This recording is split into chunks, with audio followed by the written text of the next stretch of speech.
My next guest, is Norm Finkelstein. And I'm very excited to have him here today. Norm Finkelstein is in the building, ladies and gentlemen. You're rocking the Yeezys. Wow, that's cool. But not Yeezys. Okay. They're fake. They're $20. All right.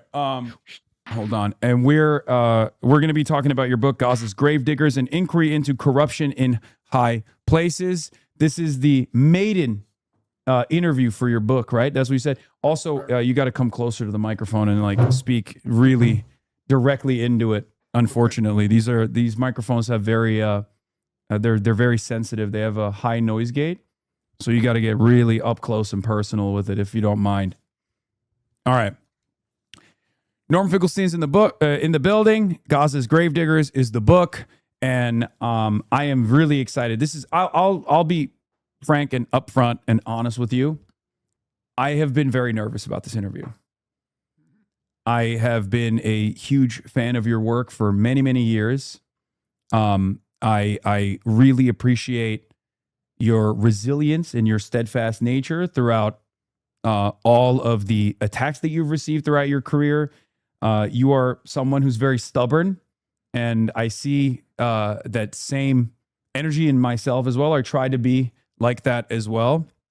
And I think that's what's necessary to be able to breach this very sophisticated network of propaganda that has, for many, many decades, I think, deluded many Americans, many people in the Western world into believing that Israel is the most moral nation on earth. Israel is our most important ally, the only democracy in the Middle East. And I think, and I read your book, and I saw a sense of nihilism in there as well, given the horrifying nature of the circumstances with Israel's genocide on Gaza. But I really appreciate that you have continuously pushed to uncover the truth. You are, of course, one of the most important chroniclers of the Israeli apartheid, centering the victims, and also talking about the sophisticated propaganda network. I am going to pull my questions really quickly, but I just wanted to give you that introduction first and foremost, and explain to you that I will be a little bit nervous, so I apologize. Well, there's no grounds to be nervous. We're discussing the facts, and we just should be sober. But I don't see any rational grounds for nervousness. I think one of the peculiarities of the Israel-Palestine conflict, as compared to, say, South Africa, is South Africa never tried to make an, so to speak, intellectual case in defense of its system, for the obvious reason that once the South African struggle, say, became a center of attention in the United States, it was impossible to defend it. We had just passed through the civil rights movement, the civil rights era, and there was no rational defense for the system of apartheid in South Africa. So apart from what you might call various organizations, in general, you didn't have to make a case. Whereas in the case of Israel, they had mobilized very sophisticated, abundant resources, but also sophisticated voices. And they made an intellectual case. And so long as they made it, it was compelling, it was convincing, because there really wasn't. Now remember, I'm an old timer, so I'm talking about the 1970s, 1980s. There wasn't much of an organized intellectual resistance. What happened was I wrote a book, I believe it was 2012. It was called Knowing Too Much, Why the American Jewish Romance with Israel is Coming to an End. And the thesis of the book was more and more information was coming out about the nature of Israel and the Israel-Palestine conflict. And the information that was coming out primarily from human rights organizations Amnesty International, Human Rights Watch, B'Tselem, the Israeli Center for Human Rights in the occupied territories, they were all liberal sources. It's not like you could dismiss Human Rights Watch or Amnesty International. You couldn't credibly dismiss them as anti Semitic. You couldn't credibly dismiss them as right wing. You couldn't credibly dismiss them as trucking in invidious Jewish stereotypes. In fact, a large portion of their staff were Jewish, including the executive director, say in the case of Human Rights Watch, it was Kenneth Roth. So, and American Jews are overwhelmingly moderate to liberal in their political sensibilities. So there came a point of what you might call critical mass. You couldn't reconcile your political, ideological convictions with the facts that were coming out. And I predicted roughly around 2017, 2012 or 2017, I can't remember now. No, it's 2017. No, it was 2012. I predicted that this American Jewish support for Israel was going to begin to go on the wane. And then came Gaza. And Gaza was kind of overload. You couldn't any longer strive as you may. You couldn't any longer ignore it. And so American Jews faced a crisis. And what I imagined would happen now had reached critical mass with Gaza, and everything fell apart, aside from the handful of fanatics and crazies. It was indefensible. And I think now you can never say these things with certainty because the news cycle passes. And maybe it could return to what it was before. The fancy word is the status quo ante. But I don't think so. I think it's pretty much over, the romance between American Jews and Israel, because it's untenable. Jews are not right wing by nature. Yeah. And they could not tolerate, they couldn't absorb or reconcile what was happening. So we're gonna get into the book quickly because I feel like there are a lot of historical analogs you utilize when comparing. You start off with October 7, and you immediately in the beginning of the book, you not only document the ways in which the Israeli government engaged in atrocity, but you actually hyper focus instead on the Western media, the Western officials, the international institutions, and how they failed. You wrote the Gaza's Grave Diggers with the explicit purpose of documenting the institutional corruption that supported the genocide of Palestinians rather than Israel's actions themselves, though.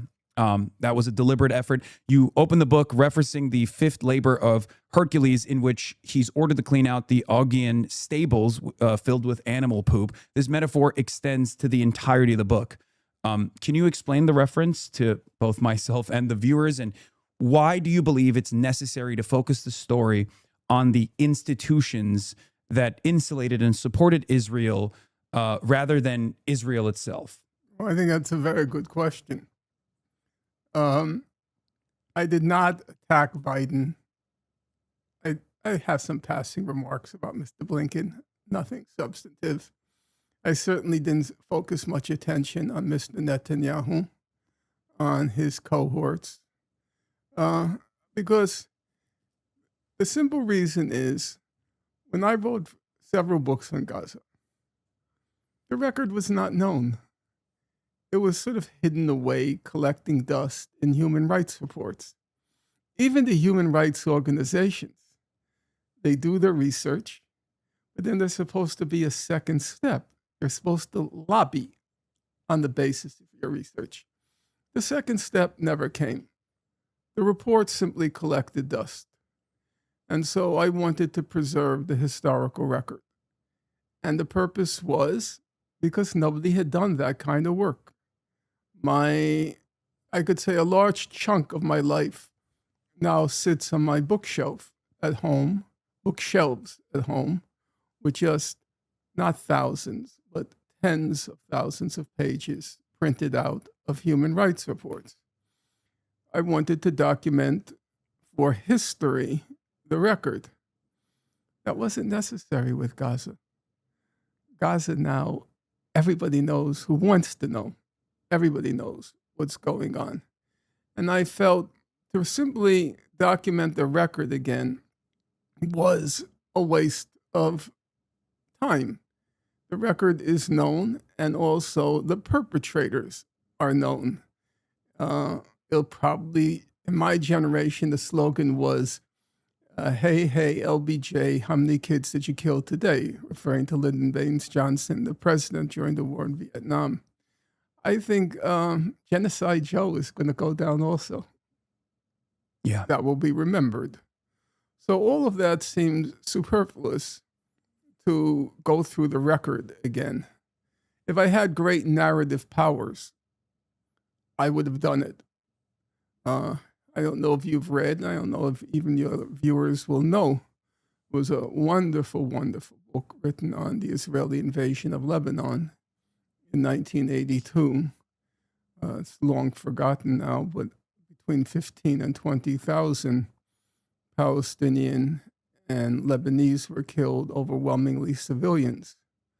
It was, up until Gaza was by far the biggest bloodletting.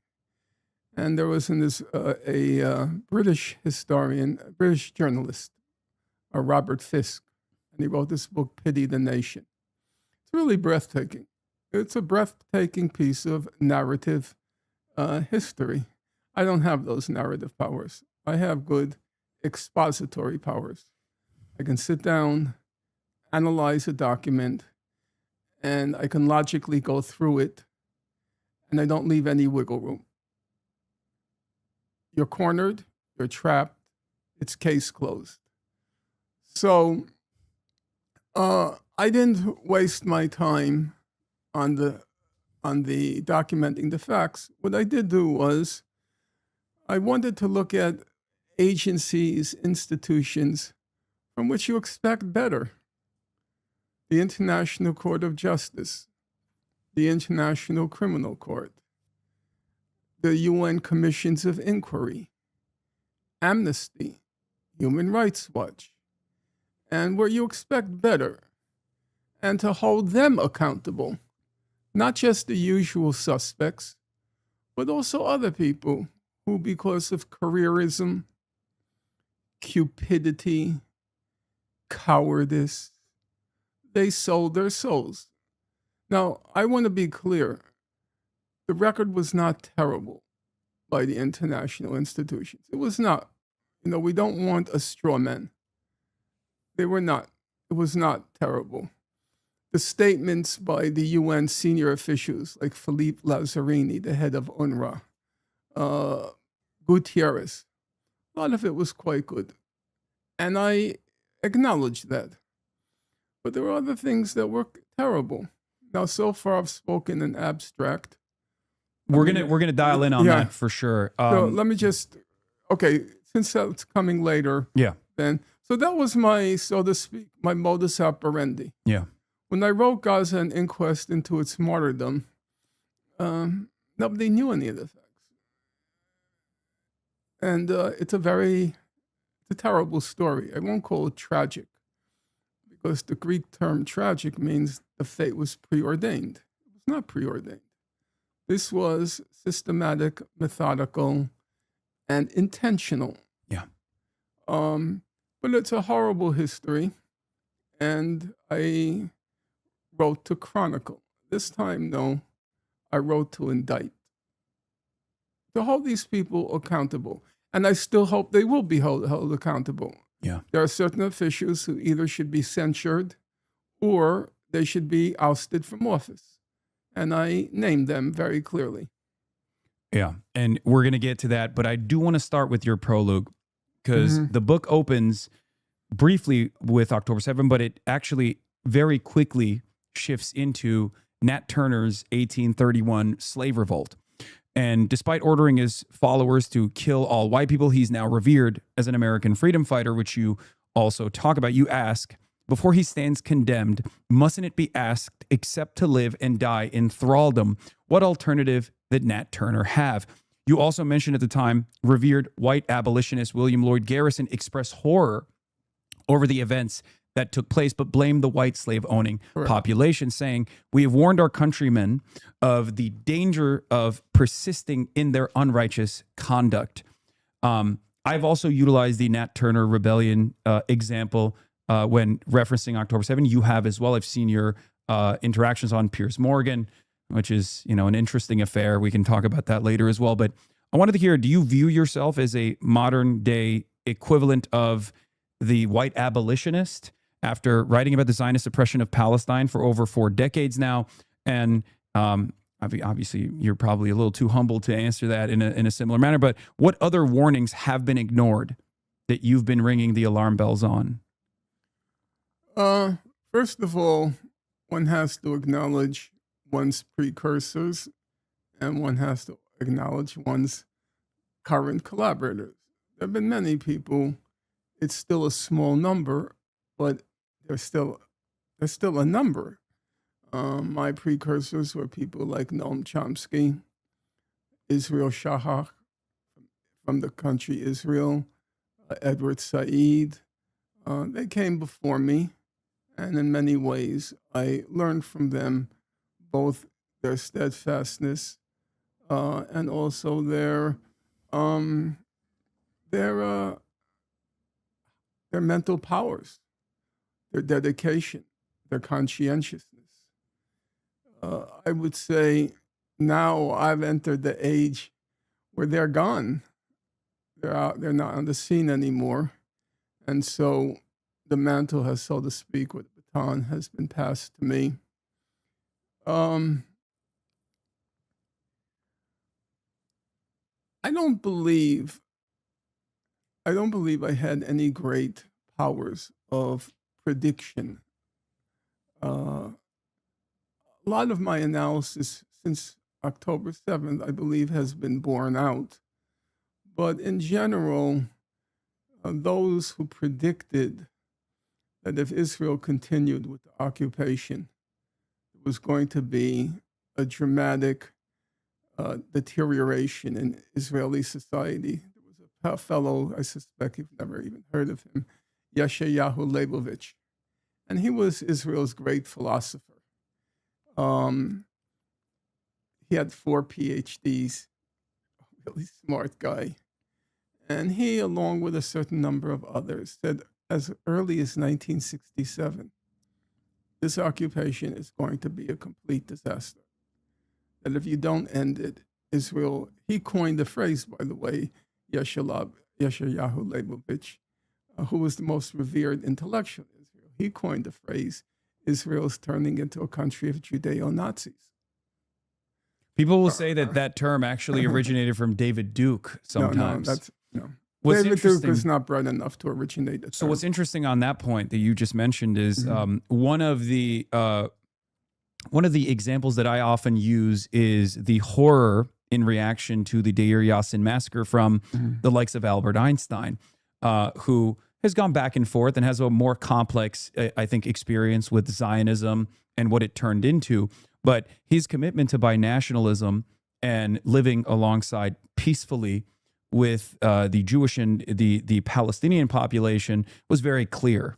And he is the example that I usually go to, which is really interesting because The Atlantic actually wrote a whole article on me deploying the Albert Einstein example, saying that this was actually wrong, that Albert Einstein was a huge Zionist and loves Israel, and I was lying about his background. Are you familiar with some of the things that Einstein has said about? I've read his writings.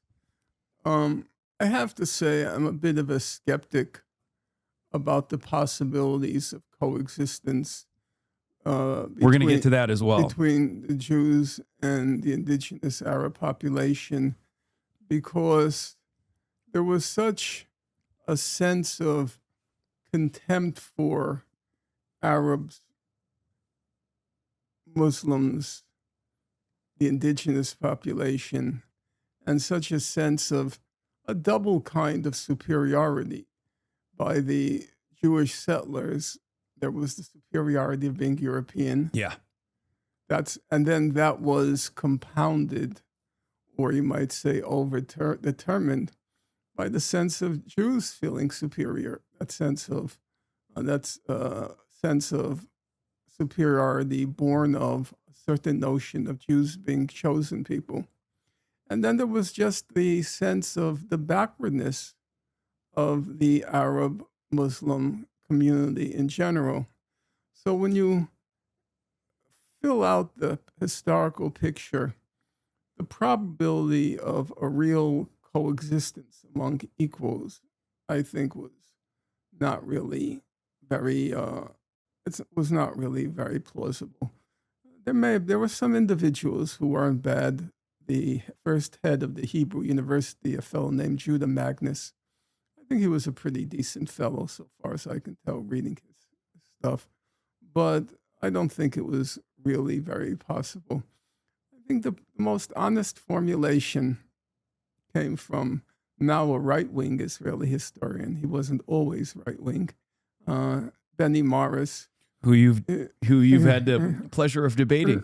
Yeah, he said that the idea of transfer is the euphemism for expulsion. Mm-hmm. He said the idea of transfer was inbuilt and inevitable in Zionism. I think that's a more honest reckoning of where things stood back then. So I'm not a believer that there was a real possibility of coexistence, though it's never been. It's certainly got much uglier in recent years. You could say the ugliness is either more honesty or, the expression that hypocrisy is the compliment that vice pays to virtue. The older generation, they weren't so in your face. You mentioned Menachem Begin. Menachem Begin he would be considered now. He would be considered now the far left in Israel. Yeah. He would. But during his first term of office, he was elected in 1977. When you know what one of his first acts was? He abolished torture. Israel was practicing torture against Palestinian detainees from right after the 1967 war. Now this guy, Begin was... He's too woke for Israel now. Exactly.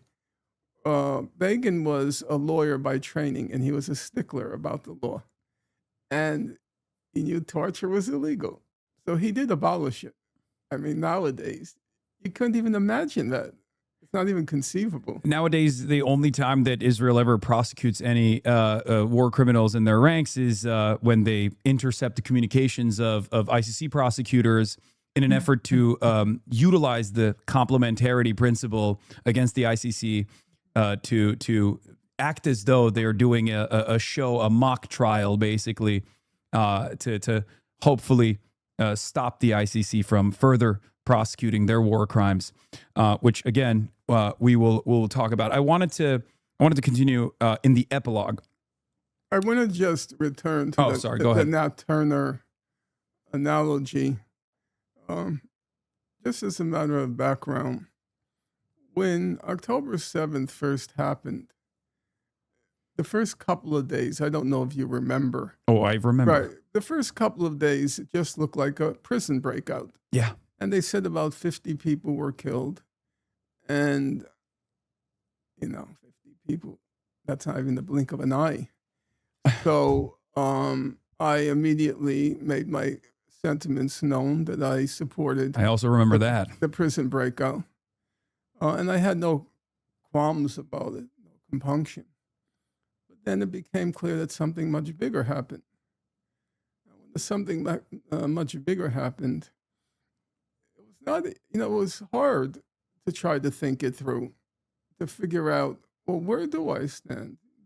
Probably on the order of 1,200 people were killed.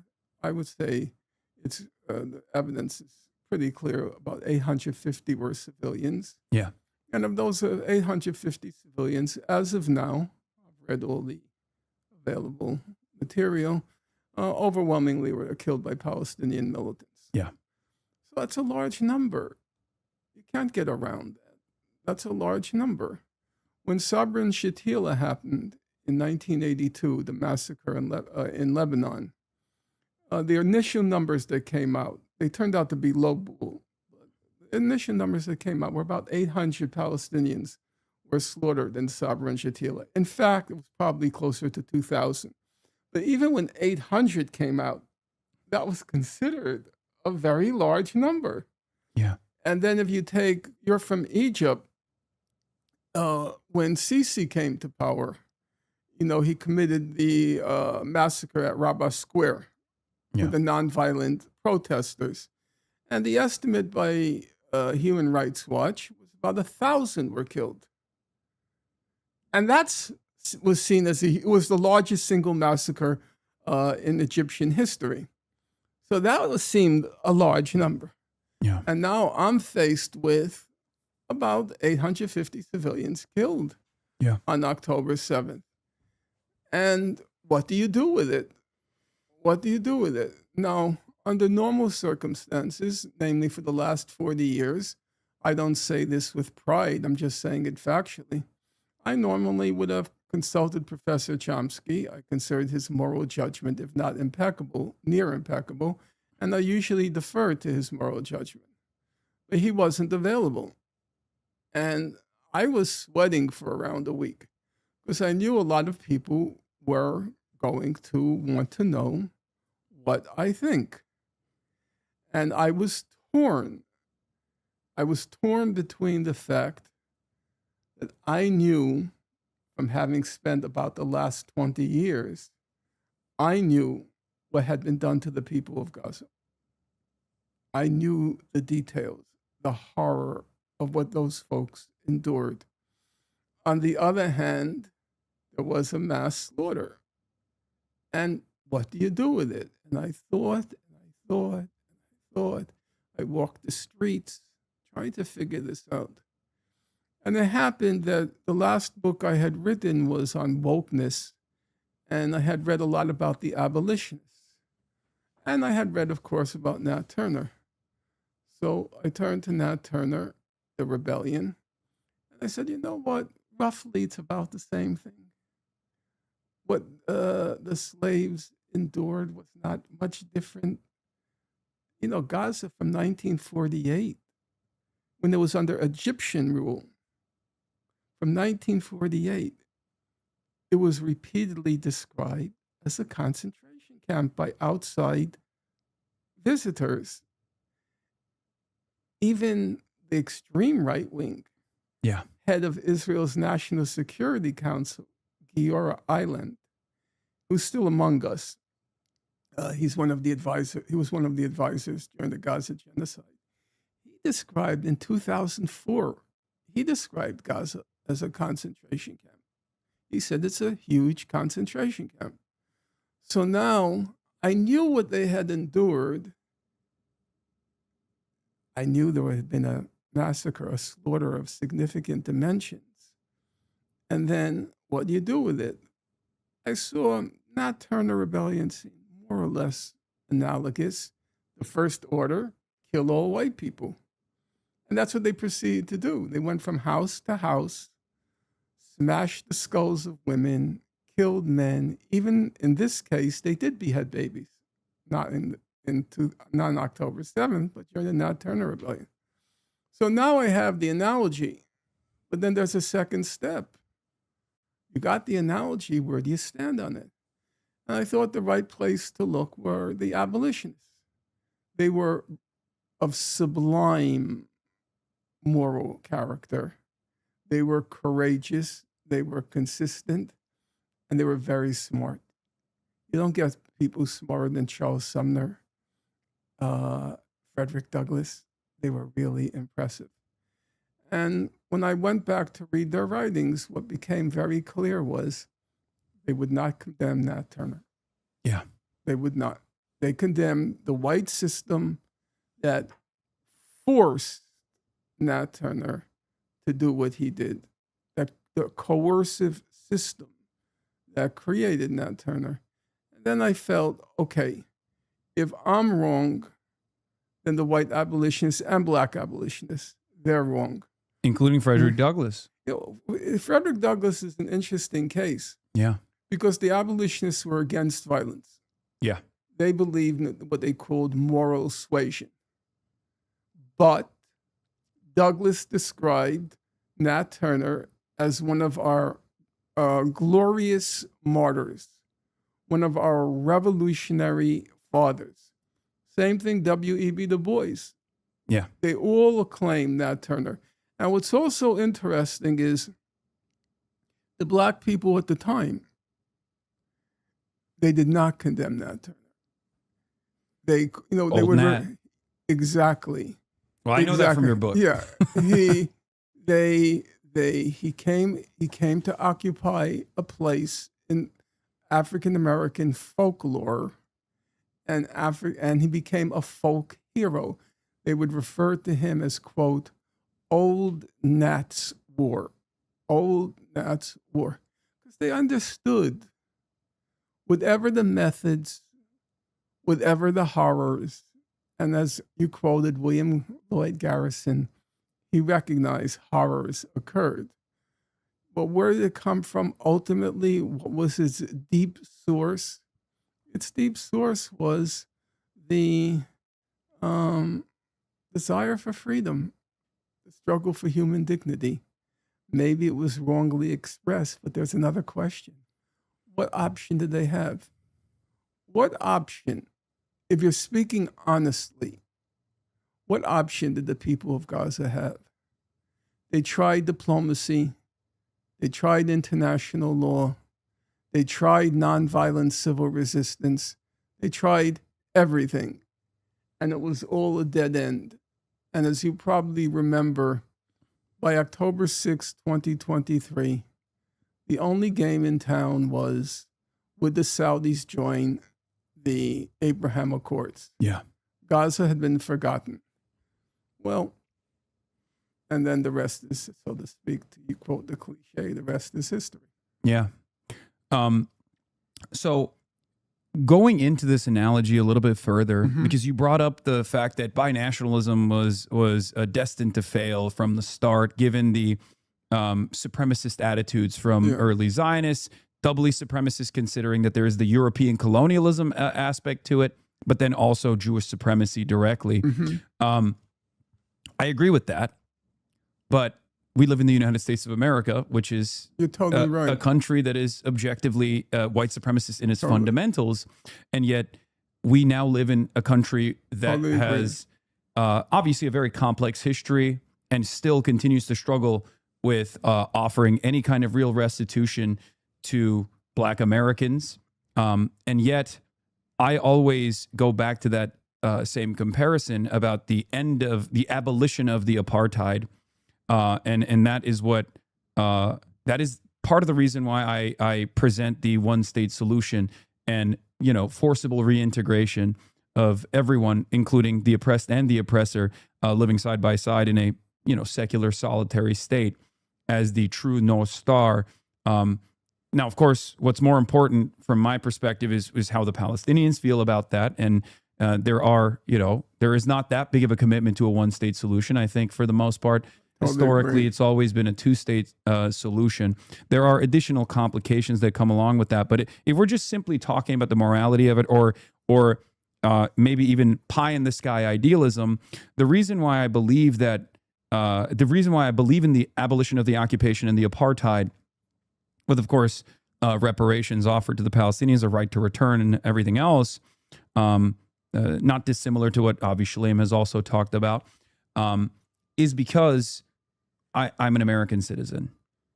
And if it can happen here, and although there are still many issues, I think the contemporary Black experience is probably better than the current experience of a Palestinian, both in the West Bank and certainly in Gaza as well.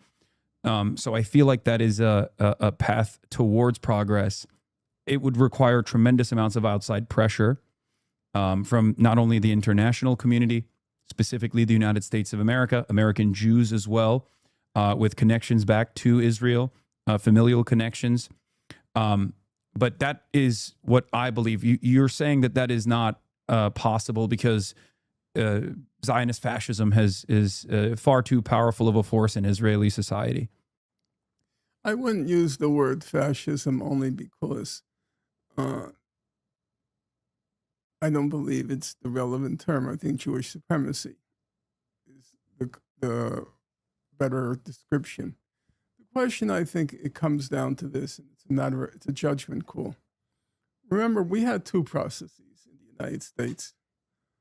You referred to the African American experience. They came as slaves. A civil war freed them legally, then set in the system of Jim Crow, which meant de facto things were better than slavery, but not significantly better than Apartheid. slavery. Yeah, apartheid. And then the civil rights movement. And now I think you have to be very dogmatic to the point of blindness to say there hasn't been any improvement in the situation of African Americans, Of course. since slavery, since Jim Crow, and even since the civil rights movement. So that's one trajectory. Mhm. There's a second trajectory. It's the Native Americans. And the Native Americans, it turned into a zero-sum game. Either it's them or us. Was there a possibility with the Native Americans, not African Americans, was there a possibility with the Native Americans of a kind of synthesis, symbiosis, transcendence? Speaking honestly, I think the answer is no. Yeah. It's Noam very Chomsky has brought this up as well, where he says that unlike the apartheid in South Africa, where there was utility to the black population, which is 90% of the entire population as a part of the labor force, Israeli society broadly just wants to ethnically cleanse the indigenous population and would rather hire outside labor from Thailand or numerous other places around the country, around the world. So yes, it is a. So I don't know which is the right analogy. Yeah. It was very striking to me when I was reading about the abolitionists, including Douglas, by the way. They were very, very harsh on the Native Americans. They didn't have any good words or kind words to say. They all saw them. I'm talking about Douglas, Sumner, the others. They all saw the Native Americans as savages. And it was, if the Euro-American project was to advance, they had to be pushed aside. It was zero sum. There was no notion that we can live together. So the question is, which is the Israeli experience closer to? I'm inclined. Look, I don't want to be totally pessimistic about it, and I recognize people change. Let's say you could say Germany and Japan were horror shows during the first third of the 20th century. They were, you could say, at the extreme end of imperialist, racist countries, okay? You could say, okay, Germany and Japan, they're no longer horror shows. That's true. And they're probably on the more Pacific end of the political spectrum. But the Jewish question was solved. It was solved by their extermination. So they didn't have to contend with it There's anymore. also still a lot of residual racism in Japanese society as well. Right. I'm not even talking about the German philo-Semitism, right. Yeah. Look, there are all sorts of nuances, but the bottom line is, yes, it's true. Germany today is very far from what Germany was in the 1930s, but it's also true to say the Jewish question was solved. It was solved by their extermination. The Native American question was basically solved in our country by their expulsion and significantly, not entirely, but there were significantly elements of extermination. So I'm not sure. I, as I say, I don't want to be totally pessimistic, though one thing I am totally pessimistic about, the current mindset of the Israelis. It's just off the charts. Uh, One thing I think is there are several misunderstandings about the conflict. And one misunderstanding is it's not a war. There was never a war Yeah. in Gaza. Every time you use the word war to describe what happened in Gaza, you become wittingly or unwittingly a tool of Israeli propaganda. Yeah. Once you say war to describe the unfolding of events, Israel has won 90% of the propaganda battle. Once we two are sitting here, you may say you're against what's happening in Gaza. I say I support what Israel is doing in Gaza. But if we establish as the common language the war in Gaza, Israel has won 90%. There was never a war in Gaza. Yeah. A war denotes something very clear. It denotes you're trying to inflict a military defeat on the opposing army. That's what a war is, to inflict a military defeat on the opposing army. Now, in the course of a war, civilians sometimes get killed. That's called, the technical term, collateral damage. Yeah. Also, virtually every war, but not every war, but virtually every war, has a terror component. That is, you're targeting the civilians in order to break the will of the other side. But even when you have a terroristic component, the goal is to inflict that military defeat. A genocide is kind of just the opposite. The goal of the genocide is to exterminate the civilian population. Yeah. It's not collateral damage. It's not even a secondary component like in terror bombing. It's the goal. And defeating the military in a genocide is completely secondary. You're not trying to defeat the military in a genocide. You're trying to extinguish the whole population. Yeah. So if you take the case of Gaza, I know there are a lot of people on the left who like to say, Hamas is resisting and Hamas has put up a resistance and Israel hasn't achieved its aim. That's just fantasy. If I were to ask you, you followed events closely since October 7th. Can you name me one battle in Gaza? A battle. Have you heard of a single battle in Gaza? I haven't. I follow it every day. Electronic Intifada does a decent job of covering some of the ascetic on the ground resistance elements. You're right. It's not like a real battle. I believe it's fantasy. Yeah. And the problem is, it's not just fantasy. It feeds the Israeli propaganda because they can keep saying Hamas is not yet disarmed. We won't leave Gaza until Hamas is disarmed. Yeah. And you give them a pretext. You give them an excuse to protract the genocide. So there, I believe,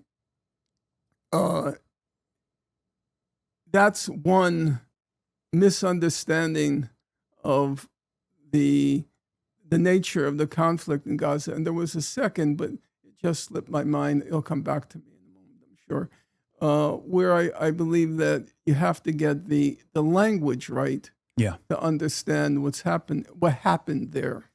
Yeah.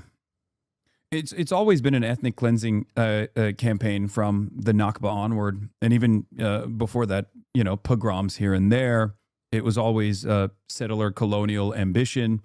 And I would say that there, as I say, I agree with Benny Morris. Yeah. The idea of transfer was inevitable. Yeah. Now, there were periods when they were willing to settle with confining the population, keeping, as I said, to keep as much of the land and as few of the people. Yeah. What made October 7th different was Israel changed its strategy.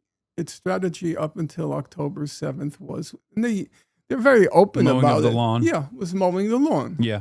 Periodically, they'll go in and remind the natives who's in charge. Yeah. Or even just use Gaza as an excuse for various other goals they had. But after October 7th, they decided now we're going to solve the Gaza question. Yeah. And solving the Gaza question was very clear. They were very clear about from day one. They were going to, instead of mow the lawn, they were going to extirpate. For your listeners, extirpate is the fancy word for pull out by the roots. Yeah. They were going to extirpate every blade of grass in Gaza. And that meant including the 1.1 million children. And that was their goal. And then their means, their method of carrying out this massive ethnic cleansing, the means was genocide. It was going to intentionally target the civilian population for destruction until and unless Gaza was emptied out of its Arab population.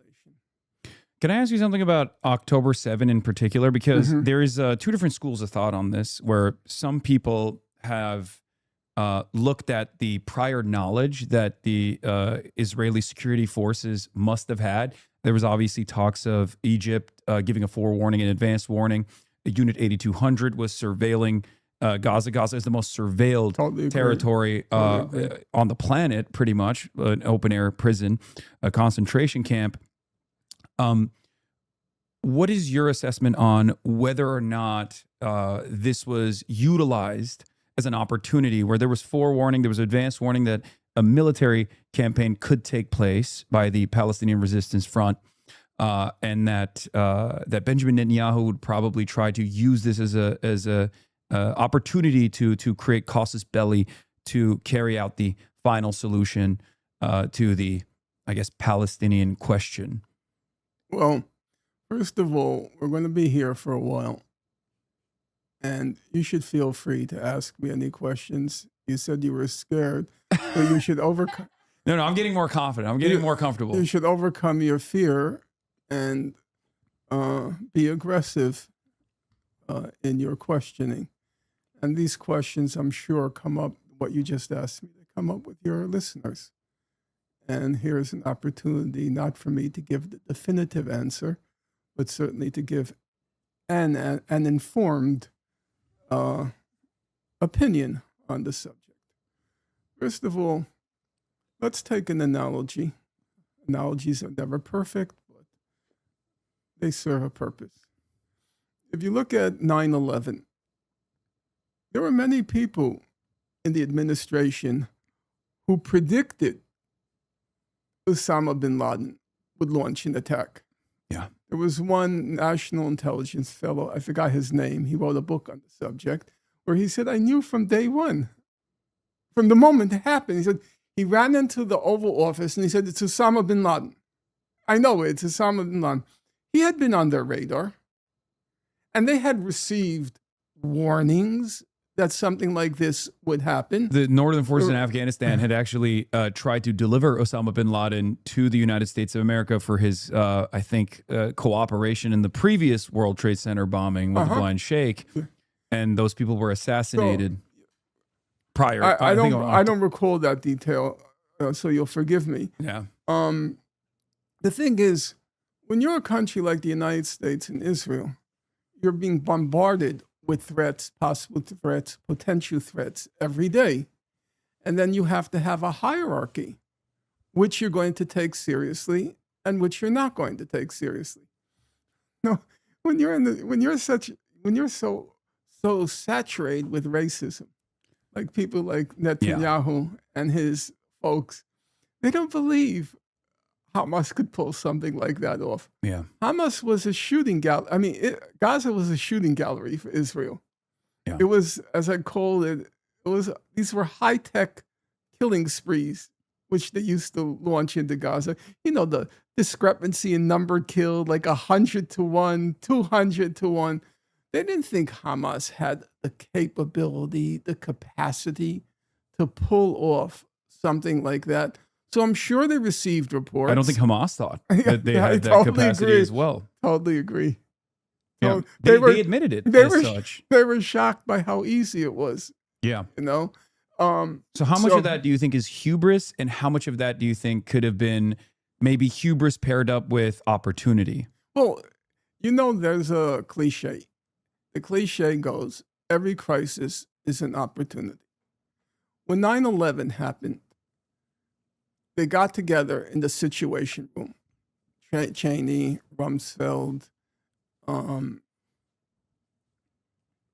Powell, and they shed 4 or 5 salty tears.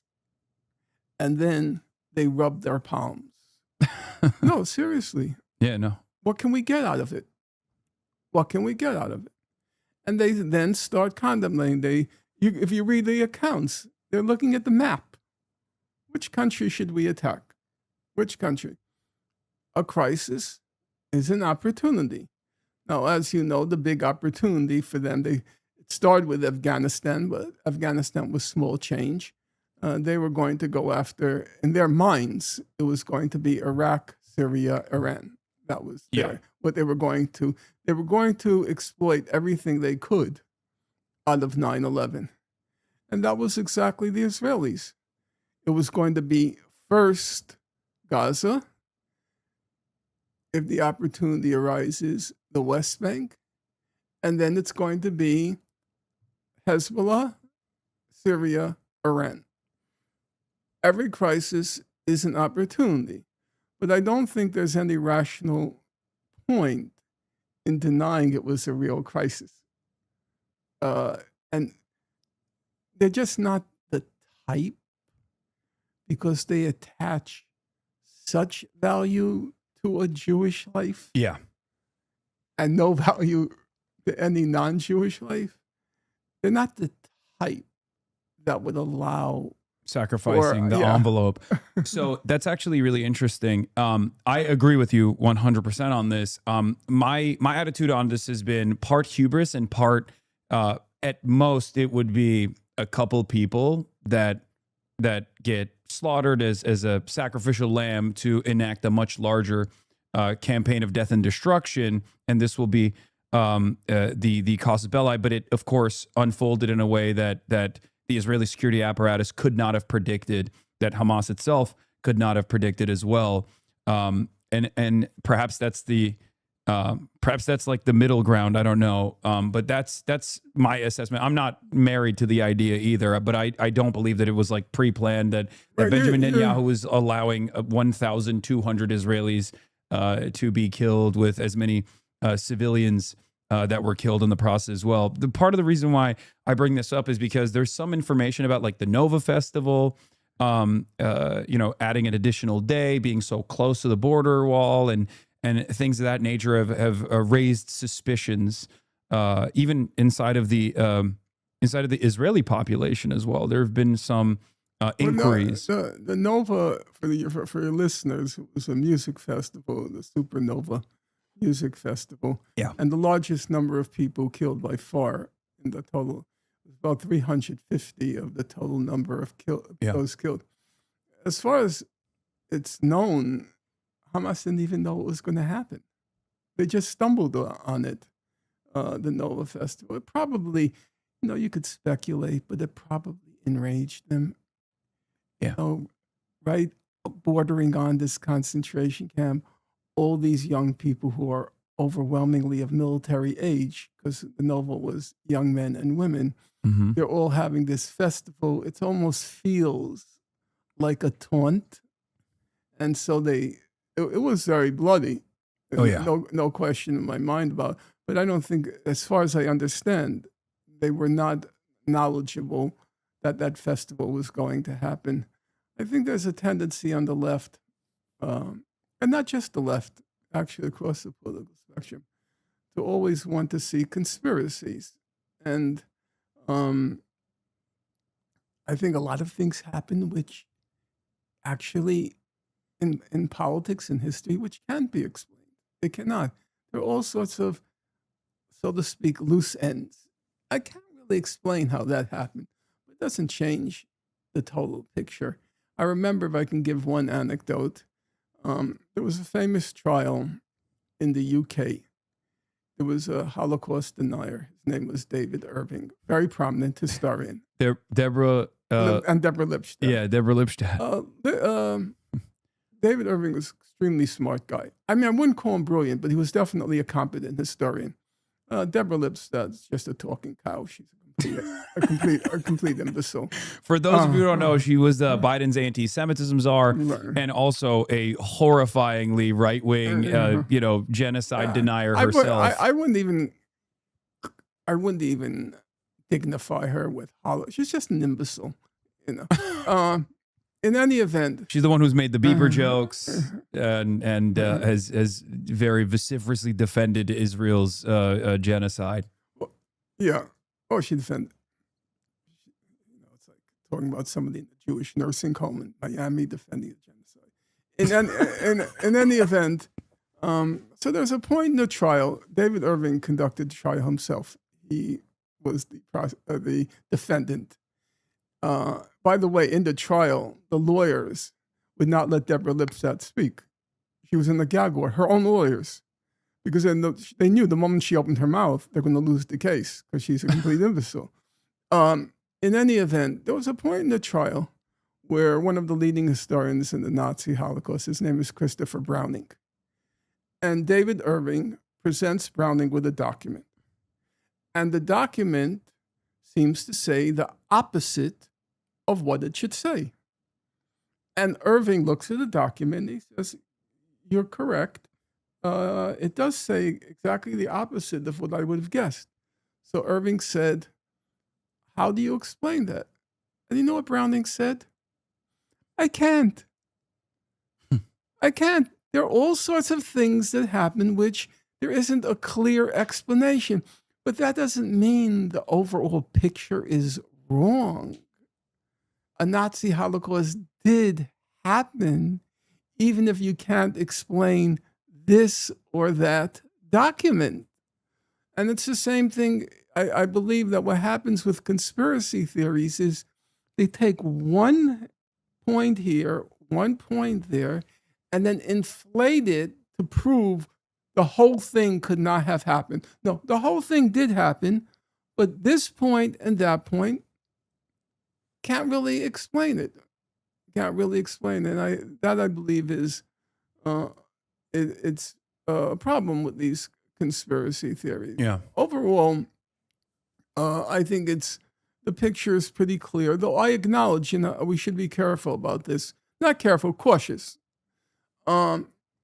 Israel has never led an international human rights investigation of what happened. They've not let them in. So we're relying in significant part on testimonies which human rights organizations received over the web, in front of a computer screen, and on an Israeli information. But as I said, on what we know so far, I think the general picture is a slaughter of a significant magnitude occurred. Yeah. The question is not whether the slaughter occurred. I believe it did. It's explaining it, understanding it. Yeah. And that's what I try to do in the book, to try to make sense of it. Yeah. As far as the slaughter goes, I don't think people deny that. Or I guess maybe there are some. No, there were quite a few. I guess there are some people who want to operate under the boundaries of perfect victimhood in some respects, where they also think that resistance is supposed to be perfect, which is something that I've brought up over and over again. And I've actually been yelled at quite a bit by the likes of Josh Gottheimer. I've been, the ADL has been after me for the past 3 years, and they've created this glossary for me as the arch anti-Semite, as they call me. Which is laughable because I've spent my whole life combating fascism and combating anti-Semitism as well. And one of the things that they constantly go back to, and this ties into the second chapter of your book that we're going to get to in a second, is at the time I was talking to people in my audience in a relatively hostile environment where they were frustrated with me, and they were saying, like, why don't you just reflexively deny that the likelihood that rapes happened at all? And there's this moment where I respond to them and say, look, at the time, we did not have enough evidence for whether it had happened or not, but there was certainly evidence unfolding that there was no systematic mass rapes that had taken place at the directive of Hamas leadership. That was very clearly something that you also point to in chapter 2 of your book, where you extensively cover the ways in which the propaganda apparatus greatly overemphasizes these heinous sexual crimes that took place with very little evidence at the time, to tie it back to white supremacist birth of a nation comparisons were made. The barbaric indigenous forces are engaging in sullying the superior women of the Israeli population. So I responded with, it doesn't matter if rapes happened on October 7. That doesn't change the calculation for me at all. Whether or not they happened at the time, we didn't have enough evidence. But even if it did, it wouldn't justify genocide. And that's something that to this day, CNN and all of these other outlets love utilizing as a quote that they clipped out of context to say, oh, like, it doesn't matter if rapes happen on October 7. And I find that very frustrating, as a way to try to create an environment of censorship through bullying of this sort. But I really appreciated the amount of detail that you, the amount of attention you gave to the ways in which the UN commissioned these reports, specifically detailing sometimes falsehoods that were then discredited after the fact. And I want to hear your perspective on why you thought that it was important to at least take out one of the ways in which I think Western media and a lot of international organs of justice supposedly played a role in aiding and abetting the propaganda of Israel to justify Israel's genocide. Well, that's a large question. And you're going to have to keep me on point because there are several issues that you raised. First of all, the first 2 points you made are completely correct, in my opinion. Number one, rapes could have happened. Yeah. People who I have high respect for, when the issue first came up, I was skeptical. I was skeptical on personal grounds. Okay? I had been to Gaza. Remember, and here we can disagree. Okay? The scenes that they were describing, they were kind of like this kind of frat boy bravado. Gang rapes, cutting off a woman's breast, playing touch football with the woman's breast. Rabbi Shmuley. Yeah, I had been to Gaza. I knew the young men there. And the kinds of scenes that they were describing seemed to require a kind of sexual self-confidence that didn't seem to click with the young men in Gaza. So from the beginning, I was a bit skeptical. But then friends of mine, I won't name them, people you know, they say, look, Norm, in times of war, crazy things happen, rape happens, sexual violence happens. No reason to assume that it didn't happen here. So, like you... That was my initial assessment as well. So, like you, I agreed on that point at the beginning. I didn't accept it, but I saw it as a plausible possibility that I had to be open to. Number two, you're absolutely correct. In the big picture, listen, we all agree killing people is worse than raping them. That should be pretty obvious. As a crime, murder ranks higher than rape. Now, some people say don't rank them. No, we always rank them. That's why we have homicide, murder, first-degree murder, second-degree murder, third-degree murder. We're always making hierarchies of crimes. We have misdemeanors. So if 1,200 people were killed, that's horrible enough. Why? It's not going to change the big picture if rape and sexual violence happen. It's wrong, it's terrible, but the big picture was horrible enough, which actually raised a very interesting question. The interesting question is, if it didn't happen, why did Israel make that their litmus test? That's where they laid down, they threw down the gauntlet. You had to agree that sexual violence, including rape, happened, or you became the equivalent of a Holocaust denier. And it was an interesting question. Why did you make that your red line? There were so many other red lines, killing children, and all sorts of other, pretty terrible things that happened on October 7th. Why did they make that the red line? And that brings us to the next question. Why did they make a red line of something that didn't happen? That to me is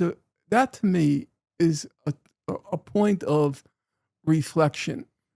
If you look at the record, and I've gone through it as closely as possible, if you look at the record, what do we know? Let's start with the basics. There's no forensic evidence of rape. Now, Israel had a plausible explanation of that. The plausible explanation was they weren't prepared for a crime of this magnitude, 1,200 corpses. And so they processed the bodies very quickly to prepare for the ritual death, the ritual burying. Yeah. Okay? They didn't preserve any bodily fluids and any other signs that a rape had occurred. I don't know if it's true or not, but I would say it's certainly plausible. So I was willing to set aside the absence of any forensic evidence of rape. So now you have no forensic evidence of rape. That's going to leave for material evidence. We'll leave witnesses aside for a moment.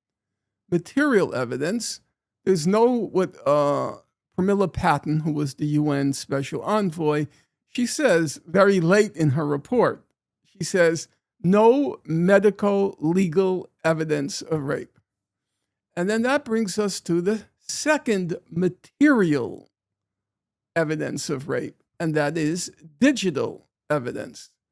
Now, digital evidence is a very interesting case. So listen up. The most recent report that came out by an Israeli, Dr. Elkayim Levy, she says we have 10,000 photographs and digital segments from October 7th. 10,000. She also says it would take 1,800 hours to go through all of that digital and photographic evidence from October 7th. Now, if you do the simple calculation, which I did, and I was going over it in my mind last night to make sure for your show I don't get it wrong. You know, if you were a single researcher and you were working 8 hours a day, every day of the week, including weekends, do you know how long it would take you to go through all of that digital evidence? How long? More than 7 months. And it was a very confined area. It was the Gaza envelope. Yeah. Okay. So, as a first approximation, you could say,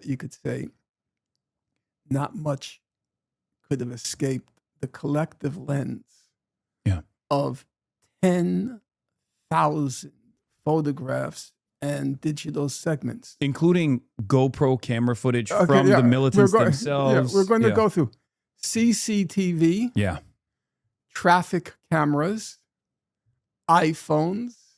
On the militants themselves, body cams, dash cams, GoPros. So now, where was the digital evidence? There isn't one. I hope your viewers will hear this, your listeners. There is not one single frame of Hamas committing rape or sexual violence.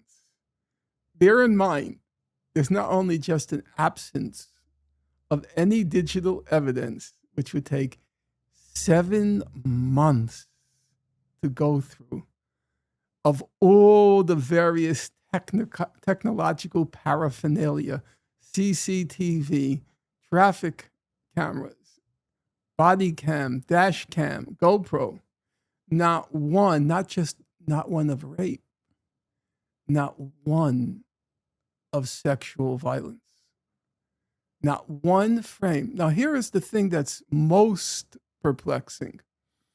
So in that most recent report by Dr. El-Kayem Levy, she says that Hamas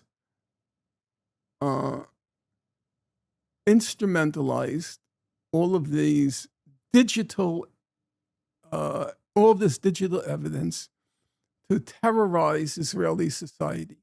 They purposely posted horrific pictures on their social media. Mm-hmm. They sent pictures to family members. So if Hamas had any pictures of sexual violence or rape, they should have posted it, according to her. That's what she said. They were purposely posting horrific images to terrify and terrorize Israeli society. They didn't post anything. So what is the only, in my opinion, what's the only possible conclusion? If they didn't post any, it's because they didn't have any such images. And if they didn't have any such images, it's because it never happened. Yes, including the body camera footage that Israel also extracted later down the line as well from some of the militants. Some of the militants that were captured. They captured and killed. They took the cameras. Yeah. There was nothing there.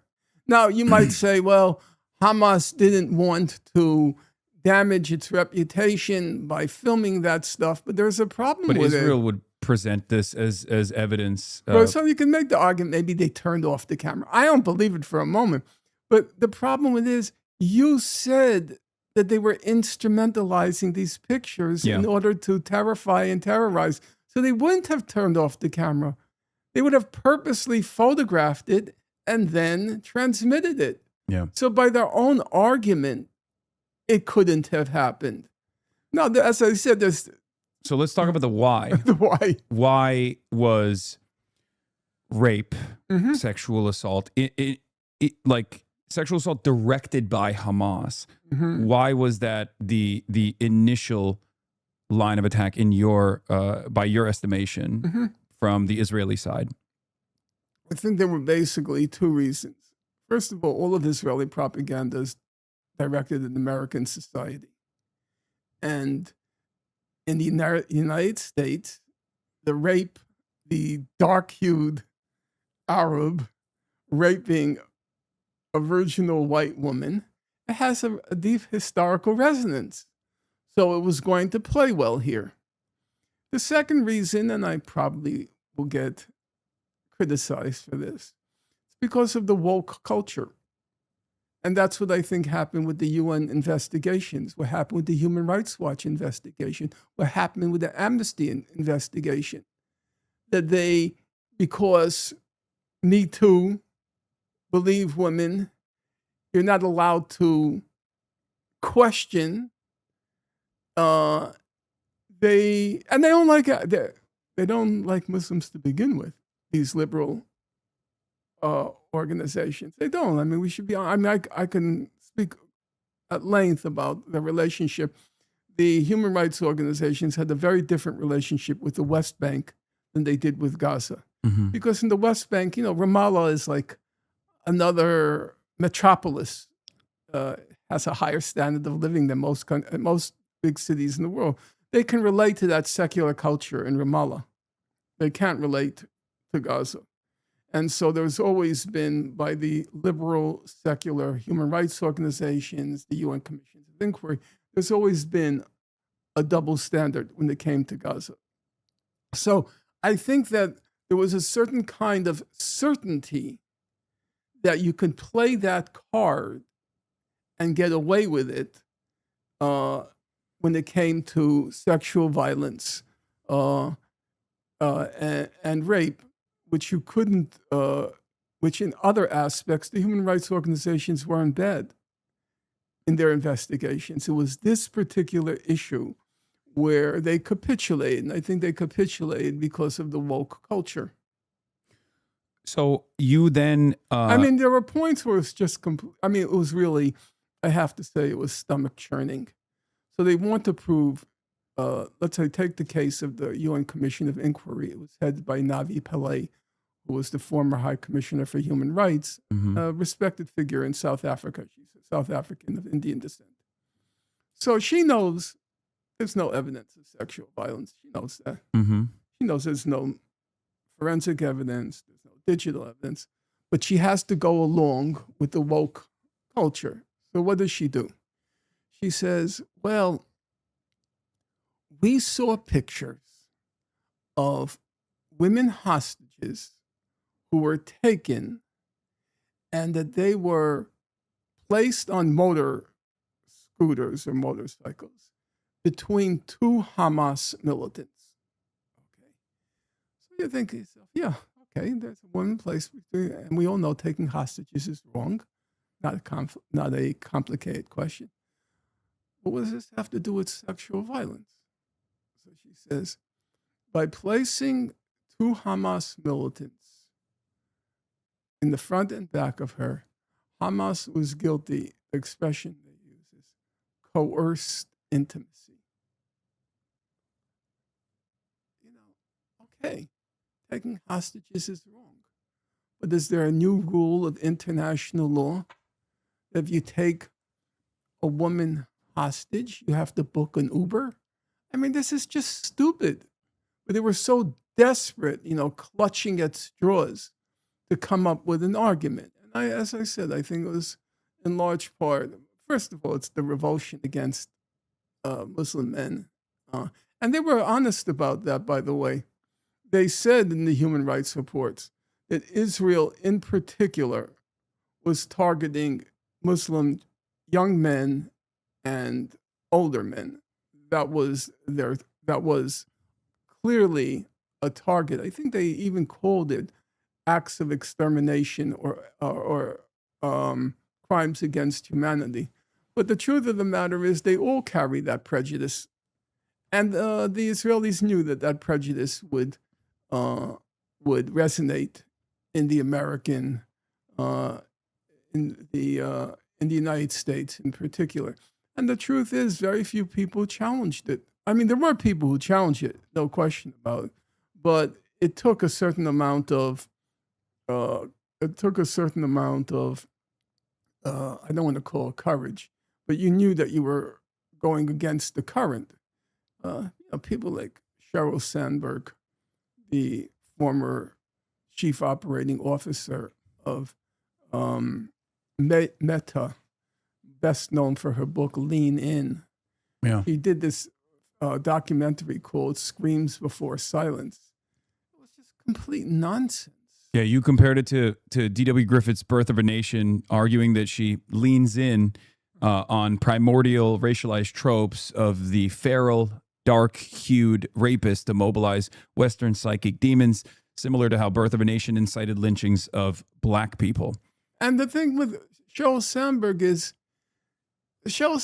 no fool. We should be clear about that. She attended Harvard. She studied economics. She was the top economics student in her class. Mm-hmm. Sheryl Sandberg knows what evidence is. This is not some Deborah Lipstadt. This is somebody who has high standards of evidence.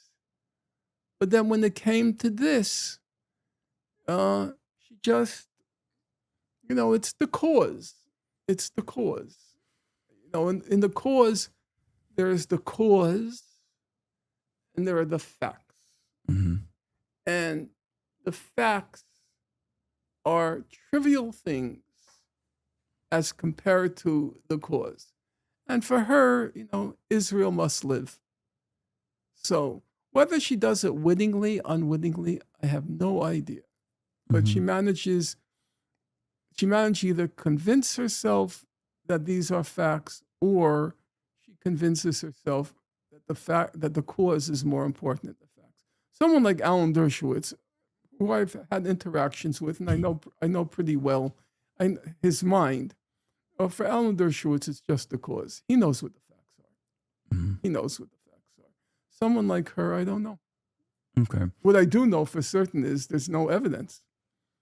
And so on the other side of that, there is also the verified incidents by the UN of sexual violence by Israeli forces against Palestinian detainees in Sdei Teiman, Ketziot, Ofer. However, in March 2026, the charges against these Sdei Teiman reservists were dropped entirely. And this also led to something I call the pro-rape January 6th riots that unfolded in Israel as well. It was a massive controversy. It got very little coverage in the United States of America because, unfortunately, our corporate media is completely complicit in Israel's actions. That, I think, the initial prosecution of those 6 concentration camps guards were also in an effort to utilize or weaponize complementarity against the International Criminal Court, in my opinion. That's speculative. You may disagree with that. I don't know. I don't think I think you should explain for your listeners what you mean by complementarity, because it's important for people to have clarity about these issues. The way our international legal system works is it says every nation should prosecute its war criminals. Yeah. And if it shows good faith prosecutions, then we're not going to interfere. We will let you carry out, and even if you acquit somebody, so long as you show good faith, that you've basically followed the protocol, the procedures, we will defer to the judgment of your national court. So complementarity means if you do your job, we don't need to do our job. We're not going to interfere. But if the evidence is you're not doing your job, then we will. Complementarity is not IM, it's EM, meaning we complete what you didn't do. Mm-hmm. So if you didn't do your job, then we're going to complete the job by doing what you should have done.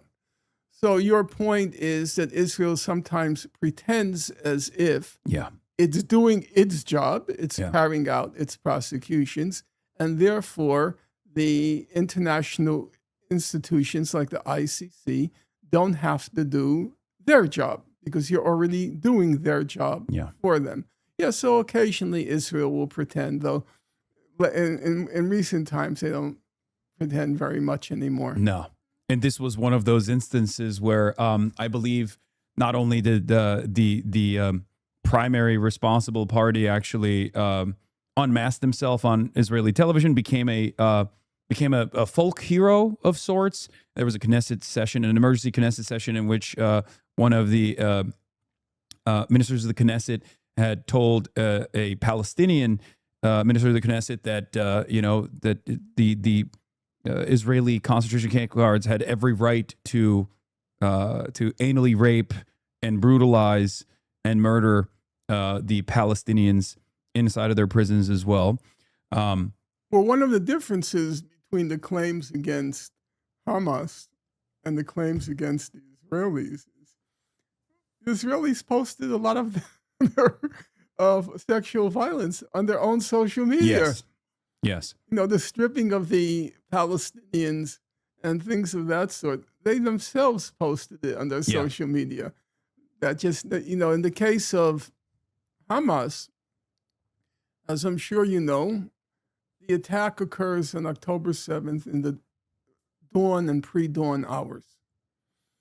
And so And also, the Supernova Music Festival was a free love festival. That was how it was advertised as a free Mhm. love festival. So a lot of people were naked when the attack occurred. And so there were naked bodies because they were running. They were under attack, and everyone's, a hysteria, rightful hysteria broke out. So there were naked bodies, for sure. That part I don't contest. The question is, did Hamas order them? Were they engaged in active sexual violence? There's no evidence for it. But in the case of Israel, they posted on the social media Yeah. the fact that they were ordering them to strip in the middle of the street in front of their families and so on and so forth. So the evidence was there in the case of Israel, but there was none in the case of Hamas. So on July 15th, 2025, UN Secretary General Antonio Guterres released his conflict related sexual violence report, which blacklisted Hamas but omitted Israel, despite extensive verified digital evidence of the Israeli military's systematic sexual abuse of bound Palestinian detainees. You wrote that Guterres will henceforth carry forever the stench of a Judas. What were the immediate geopolitical pressures that led to his capitulation, and how did this trigger the sudden resignation of the entire Pillay Commission of Inquiry the day before? Well, unfortunately, those questions we'll will not know the answer to. What happened was there was a huge amount of pressure put on the Secretary General. He issues an annual report on sexual violence in conflict. And then there's there's an appendix or an annex with the main perpetrators. And the Israelis were determined to get Hamas on that list of major perpetrators of sexual violence in conflict.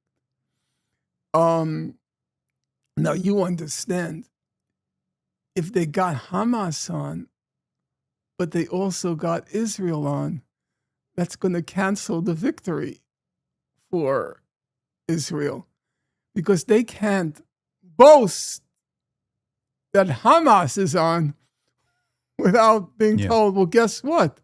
So are you. And so, as typically happens, an enormous amount of pressure is put on Guterres. And this happened many times before in the UN system. I've written about it in regard to Palestine. And I think a lot of the pressure came from women's groups and human rights groups to get Israel put on it. Remember the Pramila Patten investigation. That was the initial claim about Hamas sexual violence.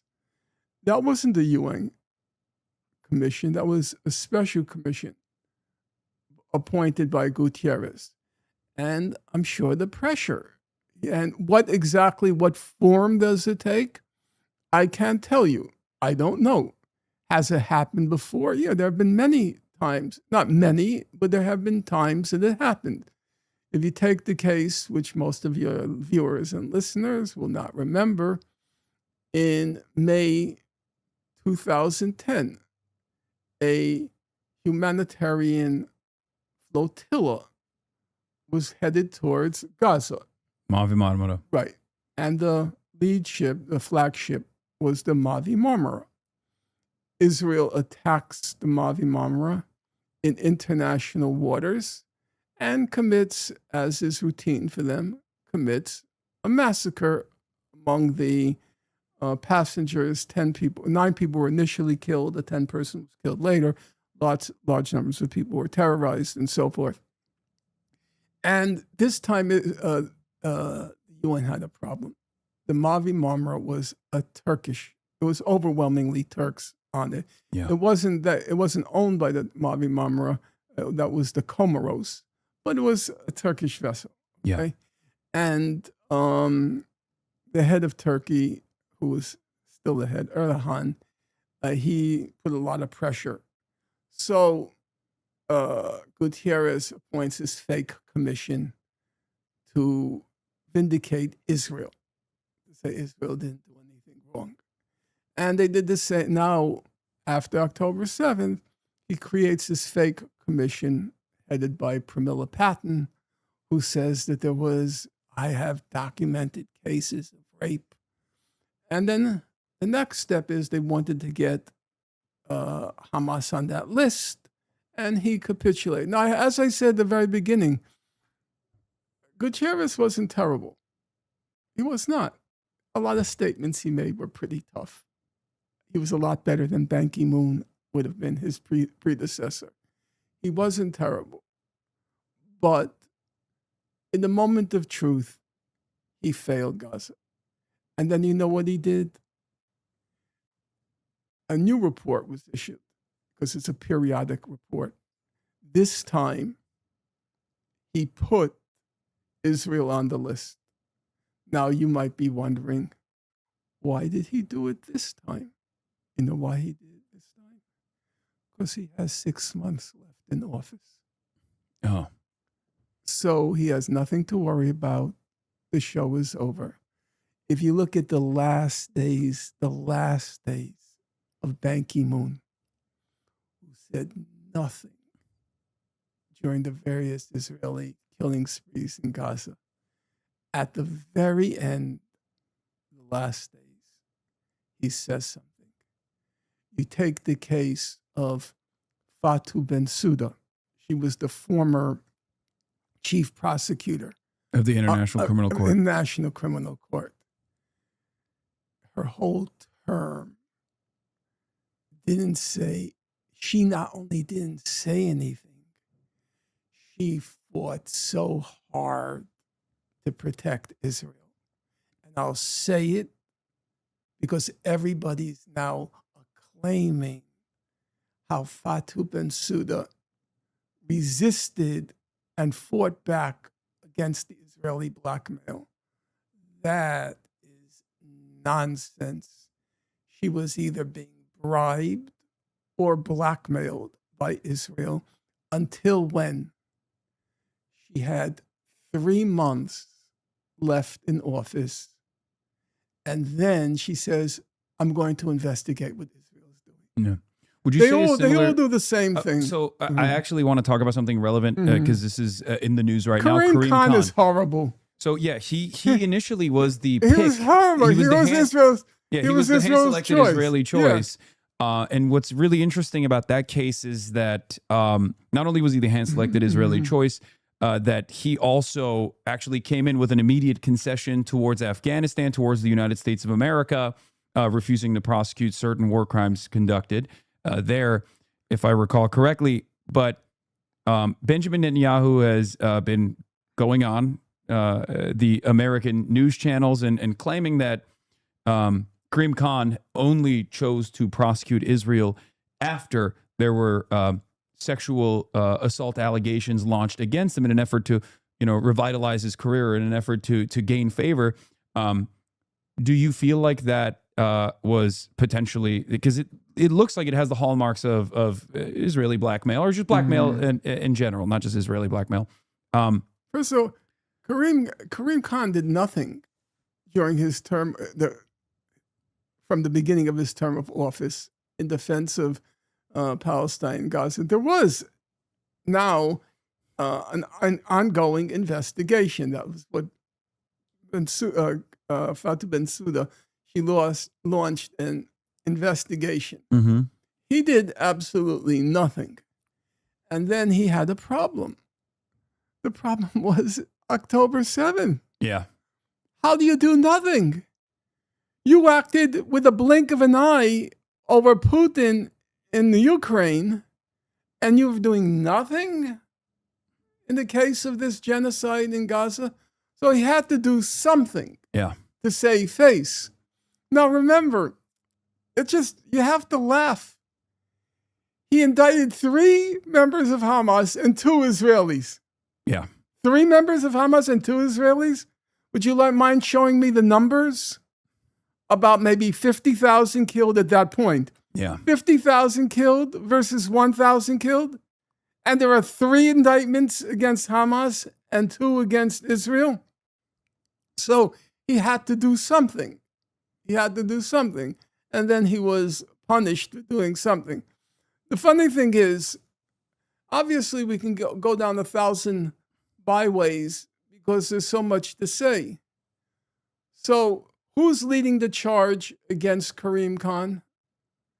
Ken Roth, the former head of the Human Rights Watch. Yeah. He says Khan did terrible things and blah, blah, blah, blah, blah. Now, let me tell you something. They're going after Turkey as well. Not the country, the other guy as well. Volker Turk. Yeah, Volker Turk, right. not Turkey. Ken Roth was so terrible when it came to the occupied Palestinian territories when he headed Human Rights Watch.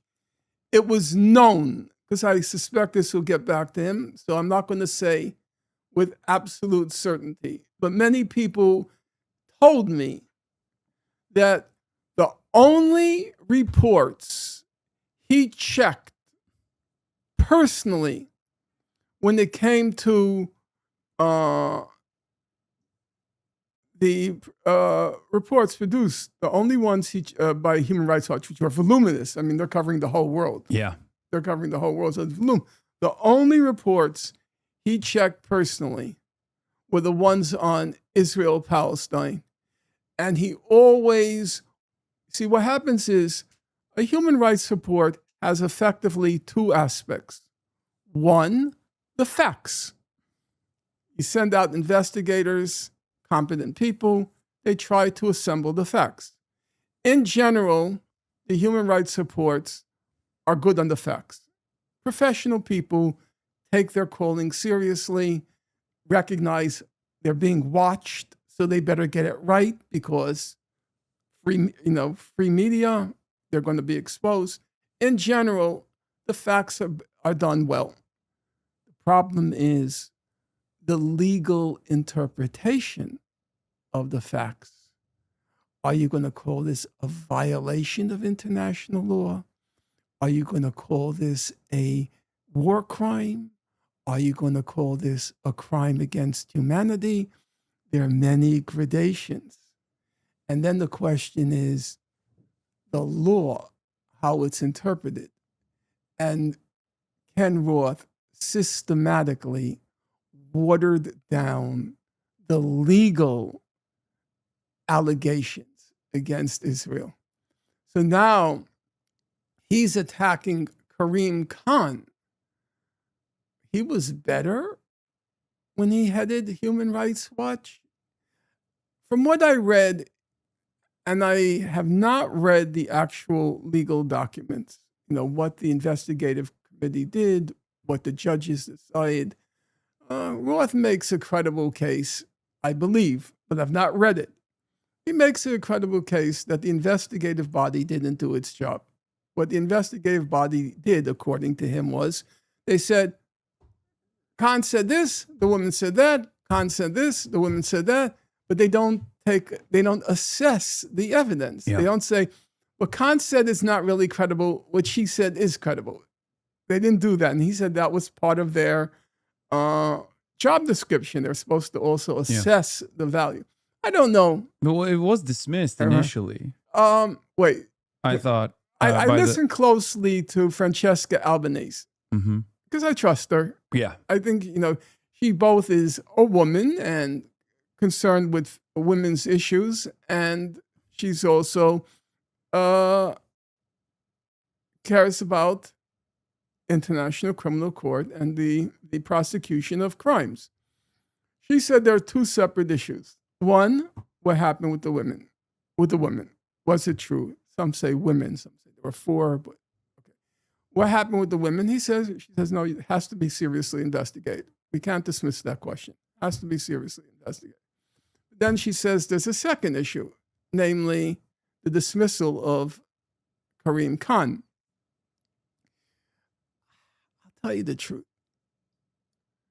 The ICC is so corrupt that I don't much care who is the chief prosecutor. Luis Moreno Ocampo, who was their first chief prosecutor, total crook. Fatou Bensouda, a total crook. Kareem Khan, tool of the West. So I remember a very distinguished, I have to always be careful about not dragging people in and they get angry. I mentioned the name. A very distinguished international lawyer, top notch, top of the line. He said to me a couple of years ago, he said, the ICC, it's not a court. You know what they used to call the ICC? They used to, it's technically, for your listeners, the International Criminal Court, but it used to be called the International Caucasian Court. Because it only prosecuted Africans. Well, Lindsey Graham openly admitted that when he said you're not supposed to prosecute white people, or you're not supposed to prosecute Western countries. Exactly. Yeah. So do I much care whether Kareem the whole thing is a joke. The whole ICC. Yeah. No, I agree with Francesca Albanese. She's correct in my opinion. She says there are a lot of good people working inside. Yeah. That's true. And when Fatou Bensouda was handling the Mavi Marmara case, it was a civil war inside the court. You know, 3 times, not once, twice, 3 times she declared the case closed. She said, I don't want to discuss this Mavi Marmara. She said, it's trivial. It's not important. I don't want to discuss it. 3 times she declared it closed. The court said, you have to open it, reconsider it. Closed again, have to reconsider it. And then the 3rd time she got away with it. There were people inside the court fighting her. So I'm not going to doubt that there are good people inside the ICC. But the end product is International Caucasian Court, with the one exception of Putin. So can I, do you think that with the current dismantling, the deliberate dismantling and the sanctions that ICC prosecutors are receiving, do you feel like there is an opportunity for backlash from at least some European nations? I mean, they're vassalized entirely, as we've seen over and over again. But do you feel like there's any backlash here that could potentially force the court to appoint a competent prosecutor, or you think it's completely done? Whether it's because of Trump, singularly because of Trump, I don't want to say because I'm not sure. But one thing we can say for certainty, and that is the international system right now is in crisis. Now, it's easy to say something like that because it's, it grabs headlines. But I think a sober judgment has to be it's in crisis. So let me give you some examples which will be familiar to your listeners and not always familiar. Let's take the 2 most recent examples. The whole system. The whole system is now in crisis. You could say maybe it's in transition or it's on the verge of collapse. Let's take 2 examples. On November 17th, 2025, the UN Security Council passes a resolution on Gaza. And what does the resolution do? It'll shock your listeners. The UN Security Council, after the people of Gaza, having lived since 1948 in what outside observers described as a concentration camp, and then since October 7th, had to endure a genocide, which is still ongoing. On November 17th, 2025, the UN Security Council proceeded to give the deed of Gaza to that retarded ape in the White House, Donald J. Trump. They gave him the deed to Gaza. I mean, it's just, when you read that, once again, I'm walking the streets. What just happened here? He got the deed to Gaza. Do you know, according to their setup, Donald Trump has veto power over any decision that's made on what's called the Board of Peace. Yeah. And the UN Security Council, you know what's the only thing it demanded? The only demand it made, it said, here, Gaza is yours. Every 6 months, it says, the Security Council, the Board of Peace, which Trump presides over, should, it doesn't say it must, it should send the Security Council an update on what's happening in Gaza. The entire legal framework for resolving the Israel-Palestine conflict, which had been constructed, you could say, as far back as 1948, but certainly as far back as since 1967, it was completely whited out. Completely whited out.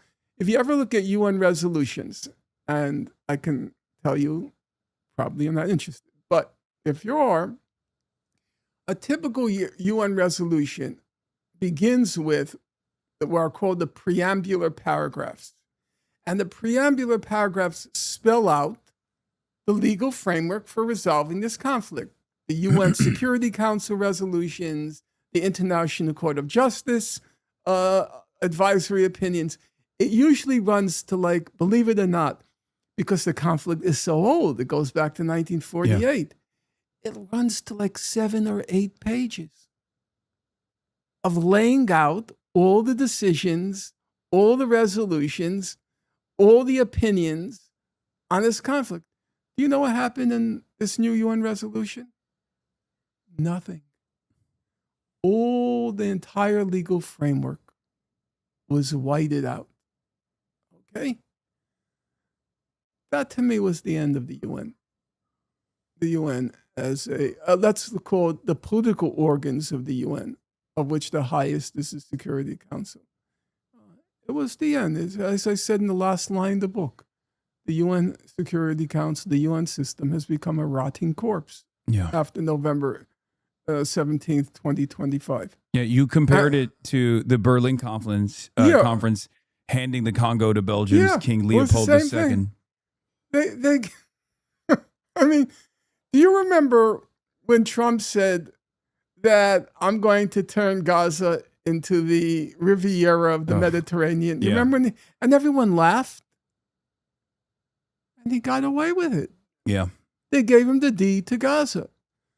And then the second event, there has been no case of a clear, brazen, flagrant aggression and breach of the UN Charter compared to what Israel and the US did when it launched on February 28th, the attack on Iran. Now, okay, countries commit aggression. But you know what? There's been no UN resolutions, no UN condemnation. Everyone goes on as if... Well, there was an attempt to condemn Iran for, I guess, asking for it. Everybody carries on as if, oh, we have a war here. Yeah. But wait, how did it start? You know, in the modern world, it's very tough to carry out aggressions without at least making the pretense of self-defense. The pretense of self-defense, as I often like to point out, even when Hitler attacked Poland in 1939, he fabricated a border incident with Poland because you just can't do that until Israel and the US did that. Was there any outrage? Was there any condemnation of this brazen, flagrant breach of the UN Charter? Nothing.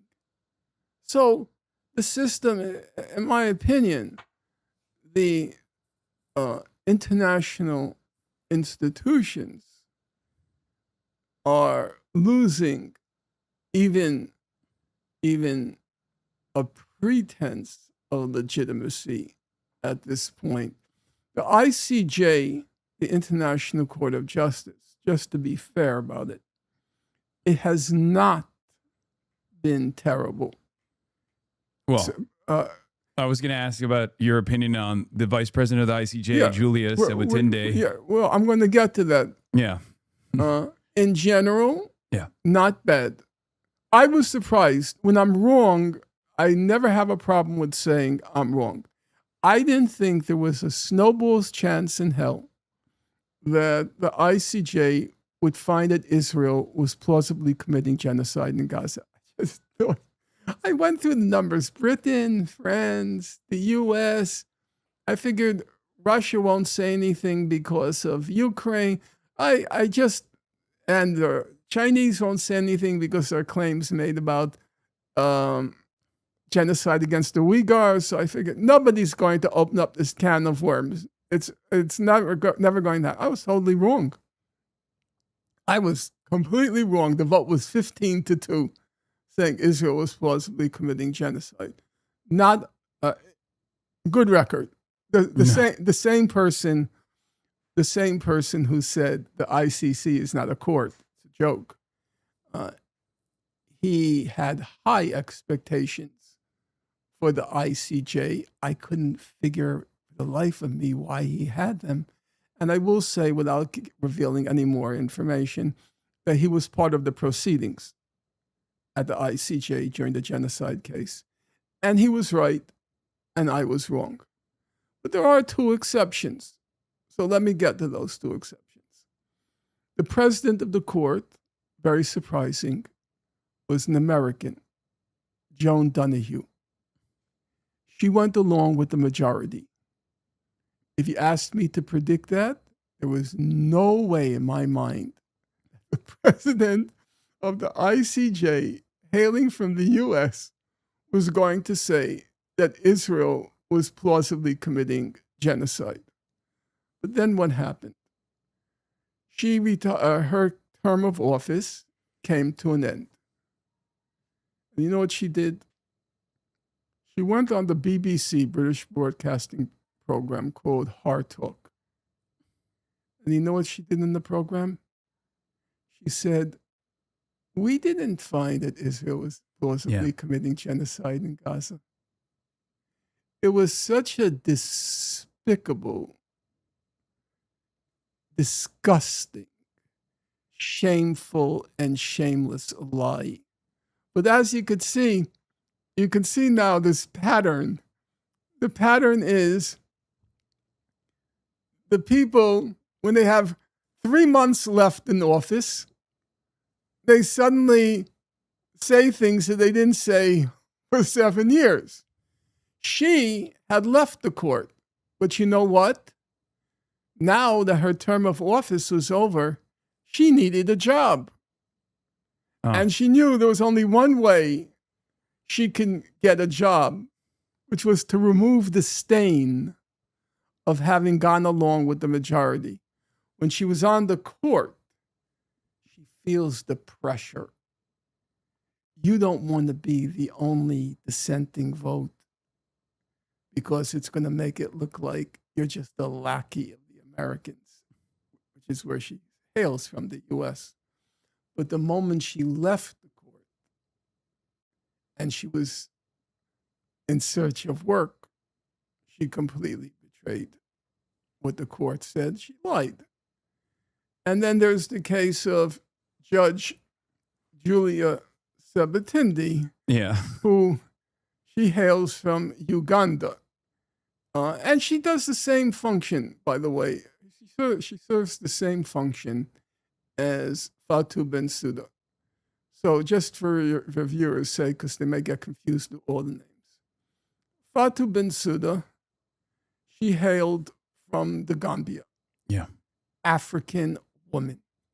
So as you can say, she has what they call intersectional oppression. Well, she has 3 oppressions. She's Black, African, and a woman. So she has 3 oppressions, which means you can't criticize her. And that's why the ICC chose her. Why? Because it had become a laughingstock. They were calling it the International Caucasian Court. So they needed a Black woman from Africa to prosecute African leaders, which she did with a real vigor. Judge Sabatindi, the same thing.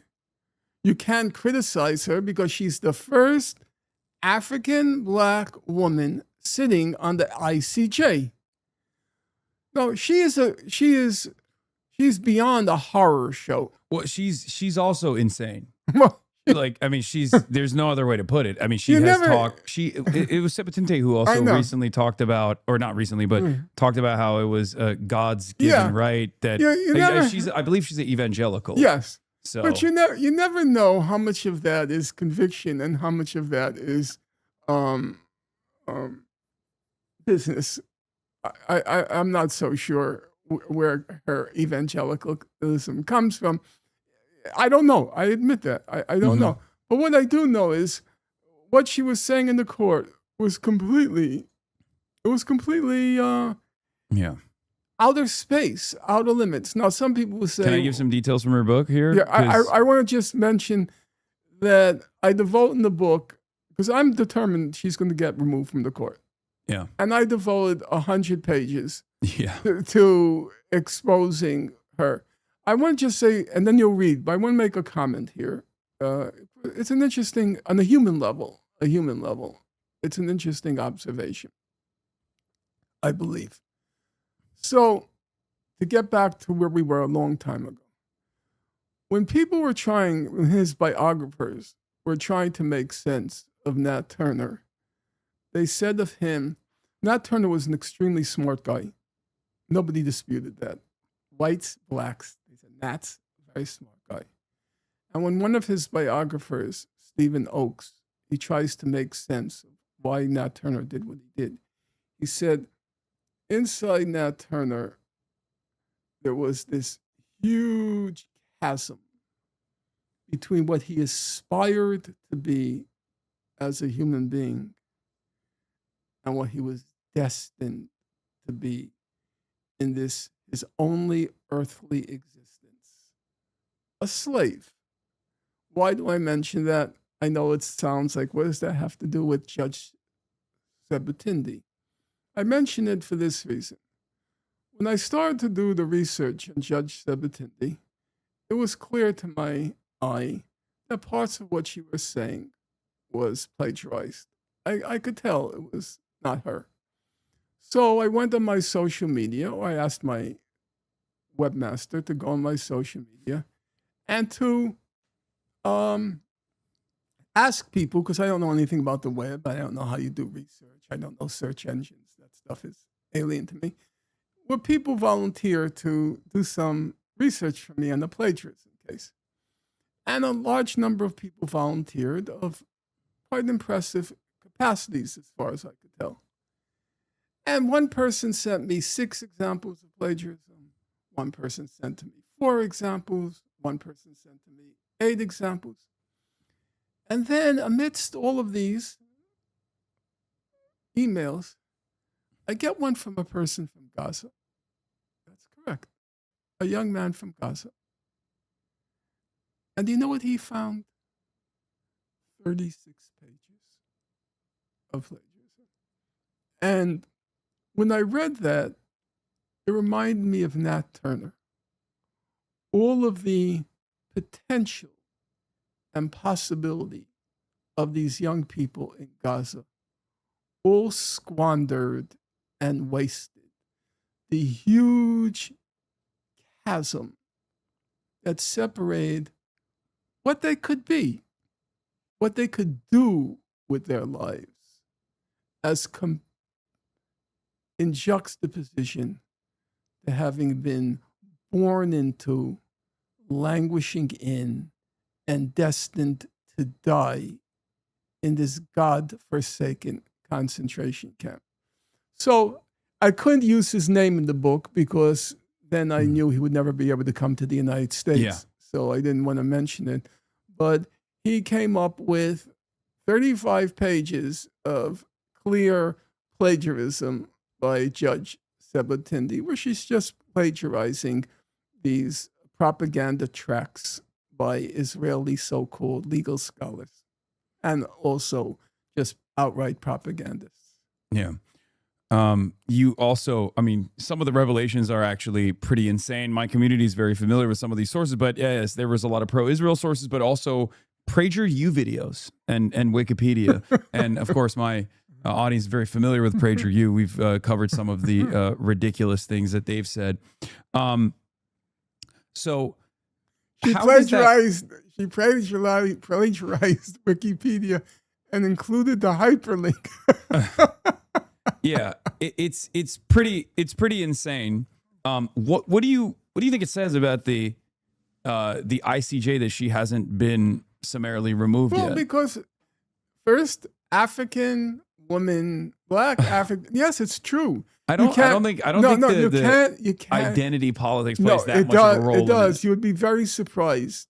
You'd be very surprised. I think there's a cynical weaponization of this sort of thing. Representational politics is like very cynically deployed. It was deployed against Bernie Sanders. There were some things that you wrote in your previous book, some things that I disagree with, some things that I agree with. I think this is changing now. The environment is shifting. It is changing. Yeah, it is changing, but it still exercises. It still exercises a power. Otherwise, how could you say such ridiculous things like coerced intimacy when you have two guys taking care? All right, say taking hostages is wrong. Saying it's a war crime, which it is fine. But the stuff they were saying was just completely ridiculous. They were saying that women who had combatant positions, they were using this weapon called Site C. It's called Site C, and the UN Commission call them civilians. What do you mean they're civilians? They have a weapon. They're staffing the weapon. You're calling them civilians? It was just completely ridiculous, and it was the wokeness because she was desperate, Navi Pillay, to confirm the sexual violence charge, but she knew she had no evidence. I have no pictures. I have no forensic evidence. So she starts grasping at straws with these ridiculous claims against Hamas. Well, the language is weaponized in that way, and I think one of the funnier elements of that has been the way that the media covers October 7, where without even a shred of shame, they will write things such as this poor victim was kidnapped from a tank and held hostage. So there is a lot of power in the way that these words are presented. Having said that, however, I will say that there is definitely a newer understanding, especially amongst the younger generation as totally well. Agree. Of Totally the agree. cynical weaponization of identity Totally politics. Agree. I mean, one of the most interesting phenomena is that all of the victories that are now being scored by the, you could say, Bernie Sanders' children, the Mamdanis now. And what do you think about Mamdani? First of all, I think he ran the right campaign. Mm. The right campaign was a non-identity politics campaign, although it had an identity politics component baked into it because the candidate's name is Zoran Mamdani. Yeah. But that wasn't the platform. Yeah. It had an element in it, but it wasn't the platform. And every single victory, your friend Abdul El Sayed, every single candidacy, it's true. It has an identity politics element baked into it. The three candidates that won after Mamdani in the most recent election, Claire Valdez, Daria Liza Avila Chevalier, and Landler. Yeah. One of them, white male, so no identity politics baked in there. But the other two, yes. The woman in Wisconsin, the Asian woman. Francesca Hong. Yeah. There is always that element, as it were, lurking in the background. They do not look like white Americans. But the platform is clearly the Bernie Sanders platform. The only non-economic issue on their platforms. The only one is Gaza. Well, even then, there's an economic component to it as well. Well, yeah, and but I think, it's not. I think it is the moral. It's a moral torch. definitely. Yeah. But I think in a way to make it more appealing to the masses, there's also a legitimate argument that you can deploy talking about the focus that we have as the American government with respect to how much of our resources go to not only waging endless wars, but also specifically giving money to Israel. Yeah, totally agree. Yeah. I totally agree. So I think the strategy of Mamdani was, so to speak, was pioneered by Bernie. His time had come. He had been saying the same thing since he was a young man. The difference was the times had changed. Mm-hmm. And so the times caught up with Bernie's platform. So that to me is a good thing. The problem I have, look, Mamdani is young. He's feeling his way. I don't know where it's going to end up. Mm-hmm. The problem I have is that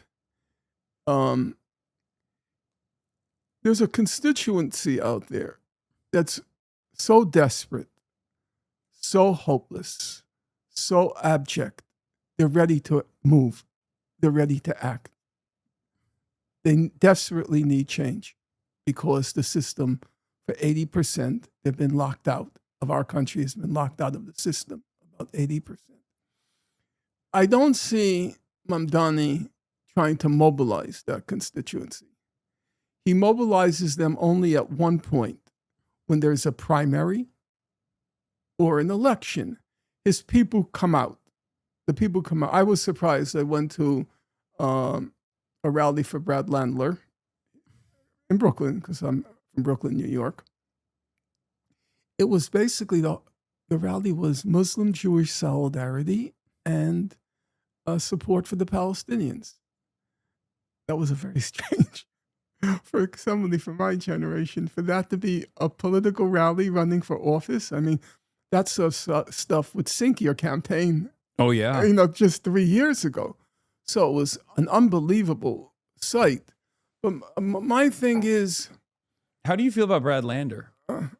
Okay, I'm not. He has a very interesting perspective because he says that he's a Zionist, and yet I feel like he exhausts the logical conclusion of what people say is the two-state solution to its logical limit, where he's seemingly sincere about a minority Jewish population living inside of the what would be outside of the Green Line, the Palestinian territory that's currently occupied by Israel, and then a minority Palestinian population inside of Israel, which throws people for a loop in many instances. I don't know if you saw his Dana Bash interview where he just sincerely advances that position, which I find to be fascinating. I'm an anti-Zionist. I don't, I've said things that frustrate some liberal Zionists, including the president of J Street and even Peter Beinart, as a matter of fact, where I've made comparisons to Nazi Germany. I want to actually hear your perspective on that as well, given your family history. Or I've said I find Zionism to be ideologically similar to Nazism, and also that liberal Zionism would be oxymoronic, almost similar to liberal Nazism. And Brad, on the other hand, he calls himself a liberal Zionist, and yet will actually present for the first time ever an actual logical conclusion to what a two-state solution looks like. So I wanted to hear your perspective on that as well. Well, I wrote my doctoral dissertation on the theory of Zionism. So I have what you might call a material and a personal stake in the word Zionism. But I don't think it's particularly useful, and I counsel against using it, because in politics, the most important thing is clarity of information. You don't want there to be any misunderstandings. So when people like Bernie Sanders or Mamdani, Abdul El Sayed, their planks are very clear. Medicare for all, and so forth, depending on where you're running. Mamdani was free buses, free pre-K, very clear. So I'm for, in politics, there should be clarity of thought. I don't believe the term Zionism conveys information. Yeah. It just is, it's a term of abuse. It's an epithet. It's not it doesn't isolate a phenomenon. So you might ask me then, well, what term would you use? And my reply is, I think the most useful term, just to give you, you have your producer here or your friend here, and I'm afraid I can get long-winded, and you'll just excuse me. When there was about 10 or 15 years ago now, there was a whole debate about whether or not Israel was an apartheid state. Mm-hmm. And Human Rights Watch puts out a 80-page report. Amnesty puts out a 250-page report. And then I was struck. The Israeli Information Center for Human Rights in the occupied territories puts out a report. It was only like 10 pages. And the head of B'Tselem at that point, the Israeli Information Center, the head, he was a physicist. He was a Harvard-trained physicist. Very decent guy. Very decent guy. He never talked to me. I think once he answered an email from me. So I knew he considered me toxic and I would sink his ship. So he stayed away. I don't take these things personally. I get it. I understand politics. But what struck me about his report was he said something very simple. You know what he said? He said, from the river to the sea, there's one state. Let's not kid ourselves. This has been going on since 1967. Yeah. We're in 2026. There's one state. Incidentally, I disagree with you. These territories are not occupied. They are illegally annexed. They are part of Israel. It's not, under international law, occupation has a very different standard than an annexation. They have been illegally annexed by Israel. And then he said, or the report says, that the foundation of this one state, very simple, it's Jewish supremacy. It's a Jewish supremacist state. Now, you could say, in the case of Israel, it's second-class citizens. Mm-hmm. In the case of the West Bank, it's apartheid. Mm-hmm. And the case of Gaza, it's genocide or a concentration camp, however you want to put it. But the common denominator is it's Jewish supremacy. Yeah. So I think Jewish supremacy does convey something because everyone remembers white supremacy. Yeah. They remember it from South Africa and they remember it from our own country. We know what white supremacists are. So I believe that we should begin with clarity of language and refer to it as not a Zionist state, but to say, I'm against white supremacy. Oh, well, that's what I do say that. I do believe that that's what Zionism is. But you recognize other people it doesn't necessarily denote that. No, of course not. And so if you want to have a conversation, the first thing you need is clarity of terms. So we're on, as they say, on the same wavelength or on the same page. So I think the right term to use is Jewish supremacy, and you're against Jewish supremacy, which is basically the way Zohar Mamdani handled the question. Yeah. He kept saying, I believe in equal rights for all. Yeah. And then how do you answer that? Well, a lot of people chose to just immediately shift the priority to, well, don't you believe Israel has a right to be a Jewish state, which is an ethno state? Right. And his reply was, I support a state with equal rights for all. Yeah. And they didn't know how to answer that. There was like a kind of a deadly silence when he answered, because how do you say, no, I don't support?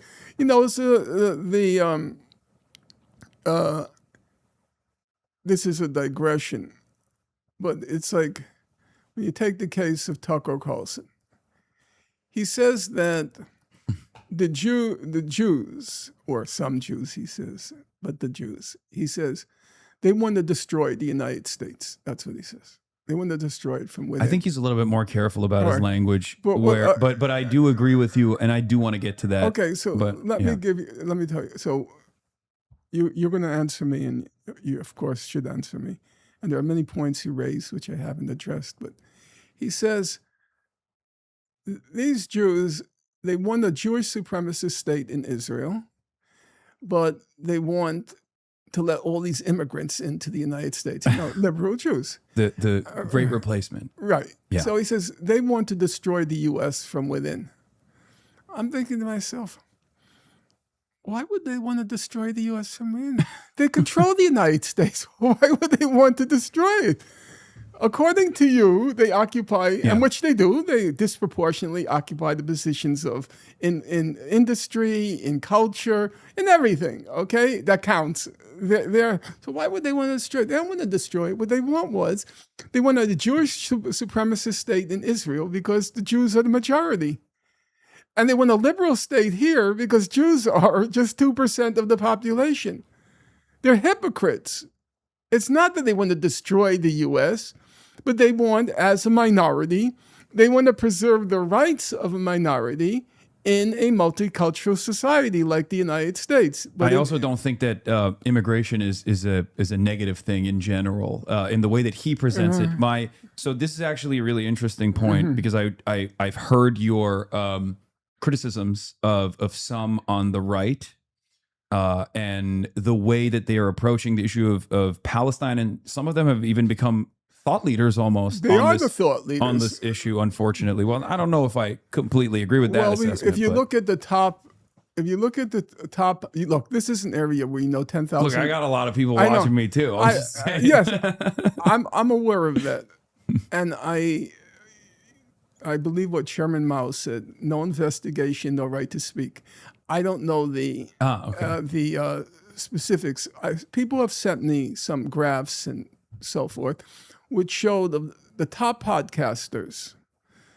The only one in the tier that I saw, and you were not on that tier. No, I'm not. I'm not considered a podcaster. I'm a Twitch streamer. Oh, okay. Yeah. That's another distinction I don't know. I'm telling you, I have no problem with admitting where I have ignorance. Where I'm ignorant. We must seek truth from facts. Yeah, exactly.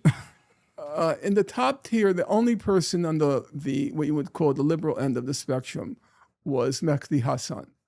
Everybody else was right wing. Yeah. And so by virtue of the size of the audience they reach,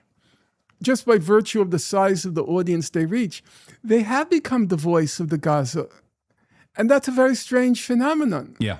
The idea that, for example, Megyn Kelly cares about poor brown Muslim children in Gaza, I just find that very peculiar. Yeah. And my problem is, you said I have a problem with the right wing. That's not my problem. I do. I personally abhor reactionary thought. That people on the left don't see this as somehow strange and problematic. I also agree with you on that. There's no raising of eyebrows, like, what quite is going on here? Yeah. And then you have to ask yourself, well, what is going on here? And I think there are issues. I would not call them major issues at this point. I think the anti-Semitism is pretty much a marginal phenomenon. But I do believe, which is within the realm of possibility, I said it before it became a common discussion. I said, if Tucker Carlson wins, if he runs for office, this was before there was any talk about it. I said, but speculating, if he were to run for office, and if he were to run on the real America First, and if he ran with a Thomas Massey or her name, just the woman, Marjorie Taylor Greene. Yeah. And he ran on the platform of, like the Nazis did, that they had a solution to the economic crisis. Yeah. If the economy crashed, I think there could be a problem. And I don't see any reason why not to raise that prospect, even though I recognize right now it's marginal. I recognize that. And I don't believe, if you look at the history of the Nazi Party, before the 29 crash, it was completely marginal. Mm-hmm. It was the crash before they were polling around 3 to 5%. Right after the crash, they polled 18%, then they polled 36%, because it wasn't anti-Semitism that won the Nazis' power. It was they promised they had a solution. So, people like with Trump, let's give him a try. Let's see what he can do, So I believe it could metamorphose into a problem. And I do find it problematic that people on the so-called left don't recognize this as, at the very least, No, I think they do. an odd. I didn't find that. No, well, you're at watching- the epicenter of the people who do. But so here's the thing. I actually agree with you almost 100% of the way, as far as I've heard you talk about how anti-Semitism historically has been an issue, of course, pogroms, the Holocaust, but then also even in the United States of America, there were systematic forms of discrimination that Jews faced. Anti-Semitism in contemporary American society it happens as on an individual basis, but it's not. There's no systemic anti-Semitism in the United States Quite of America the contrary. currently. On the contrary, if you're applying for a law firm, Yeah. if you're applying to work in a hospital, if you're applying to teach, the system is rigged in your favor. You apply to a law firm right now, and if you're Jewish, it helps. It's a plus. So if anything, Jews benefit from a privileged position. Yeah, and Or housing. Jews are specifically Ashkenazi Jews in America, which is most of the Jewish people in America, are under the banner of white. Like no one. I think white plus. Yeah. Well, if you ask me, white plus. it's true. If you go into a job interview, so if you walk into a job interview and you're black, okay, you have to prove that you're smart, because the default setting is you're stupid. If you're Jewish, You're sounding kind of woke here. no, well, I think that part is true. If you're Jewish and you walk into a job interview, you have to prove you're stupid, because the default setting is you're smart. And you know what? On top of that, Aiden Ross is doing a good job of changing that. Most of the time, your interviewers are Jewish. If let's say you're applying for an Ivy League school, your interviewer is going to be quite a significant amount of the time is going to be Jewish, So I recognize that. I think far from being a liability, it's a plus to be Jewish. So but we on the other agree. hand, everybody walks in with their stereotypes, their prejudices. Yeah. And it may be a plus, but they'll still think you're cheap if you're Jewish. They'll think he's smart, but they'll still think you're cheap. It just has no effect. It has no impact on your life opportunities and chances. So we largely agree on that. The reason why I'm bringing this up is because Mr. Piker just agreed Jews are cheap, for those of you. No. The stereotyping we agree on. I would say that I think that what Tucker is doing is he's one of the most sophisticated propagandists for the white nationalist movement. I've been tracking a lot of. I'm one of the people that you would probably consider woke, but I've been tracking his commentary for many years, almost a decade at this point. I have not. And I'm intimately familiar with the things that he says and how he is capable of channeling white supremacist propaganda, but make it palatable for American audiences, Folksy. even mainstream audiences, as he did for years and years at Fox News. He became a very dangerous propagandist, and he's very good at what he does. One thing that I've always found very strange about American fascists is the fact that they actually demonstrate the exact ethnic chauvinism and tribalism that they oppose in Israel when they almost offer some of the most scathing, like Nick Fuentes. Are you familiar with Nick I Fuentes? know him, yes. Yes, he's a neo-Nazi, a self-avowed neo-Nazi. Oh, it depends on the day of the week. Yeah, sometimes he runs away from the moniker, but then he's just let's be real. one of the guys. Yeah. So his critique of the ethnic chauvinism or Jewish supremacy is scathing because I think he's very familiar with a worldview that he has, which is almost identical. So from my perspective, I see very little daylight. And this is what really frustrates the likes of Jonathan Greenblatt. He is my Alan Dershowitz, if you will, my primary opposition. What is frustrating to me about that is that Jonathan Greenblatt has the exact same odious worldview of supremacy, of extermination, and a defense of extermination. Right, but he wants to defend the rights of Jews here because here he's a minority. And in Israel, he wants a Jewish supremacist state. Yeah. Now, the thing with people like Tucker Carlson, exactly what you just said. But I think they criticize Israel for its Jewish supremacy, but they want a white supremacist state here. They want to do Israel, but for white people. Richard Spencer, another neo-Nazi, once openly admitted this. He said, I like Israel. I don't like Jews. I like Israel. Yeah.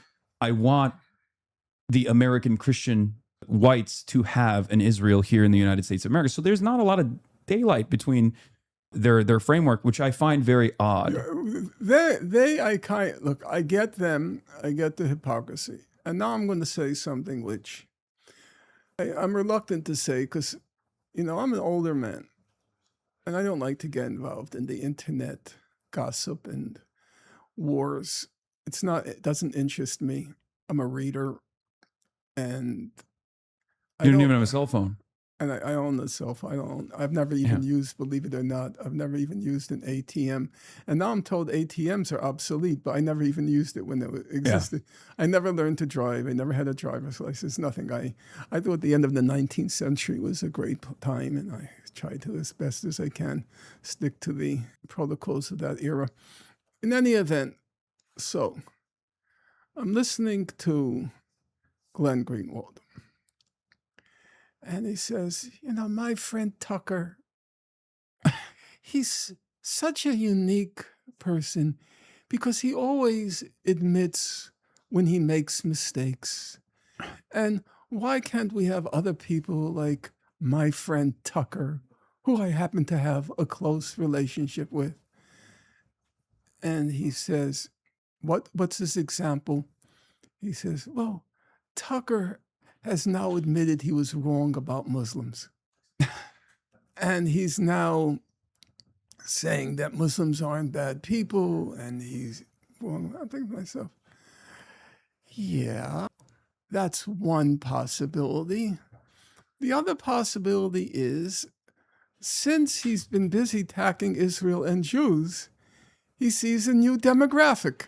Yeah. So maybe he's changed his tune, not because Tucker is so wonderful, because he admits to his errors, but he just made a pragmatic choice that, say he runs for president, it wouldn't hurt to have that demographic on his side. I don't think it wouldn't hurt to also have the credibility, the established credibility as someone who is, on the right side on this moral stain.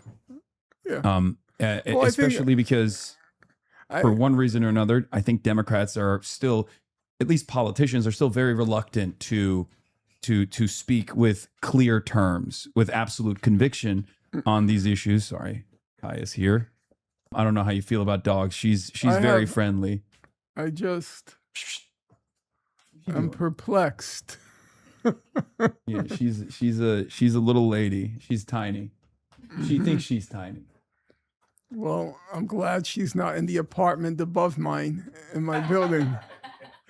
Yeah, she'd be stomping around. Well, no, she wouldn't. It would be me or her. Okay. Well, in any case, What were we talking about? We were talking about Tucker Carlson. I think he's establishing credibility to either lend it to J.D. Vance, which he is closely aligned with. And J.D. Vance, of course, has been a critic of Benjamin Netanyahu. He went on the Joe Rogan Experience. He talked about the Epstein files. He talked about how, Israel actually plays a major role in American elections and all this stuff. And then a week later, he was smiling next to Benjamin Netanyahu in the White House. So not exactly certain as to how, not exactly certain as to how critical he is of the American-Israeli relationship. But I do think that, yes, these guys are very cynical, and this will be a valuable tool to galvanize the masses in a manner not dissimilar. I believe it will, assuming that there isn't a crash.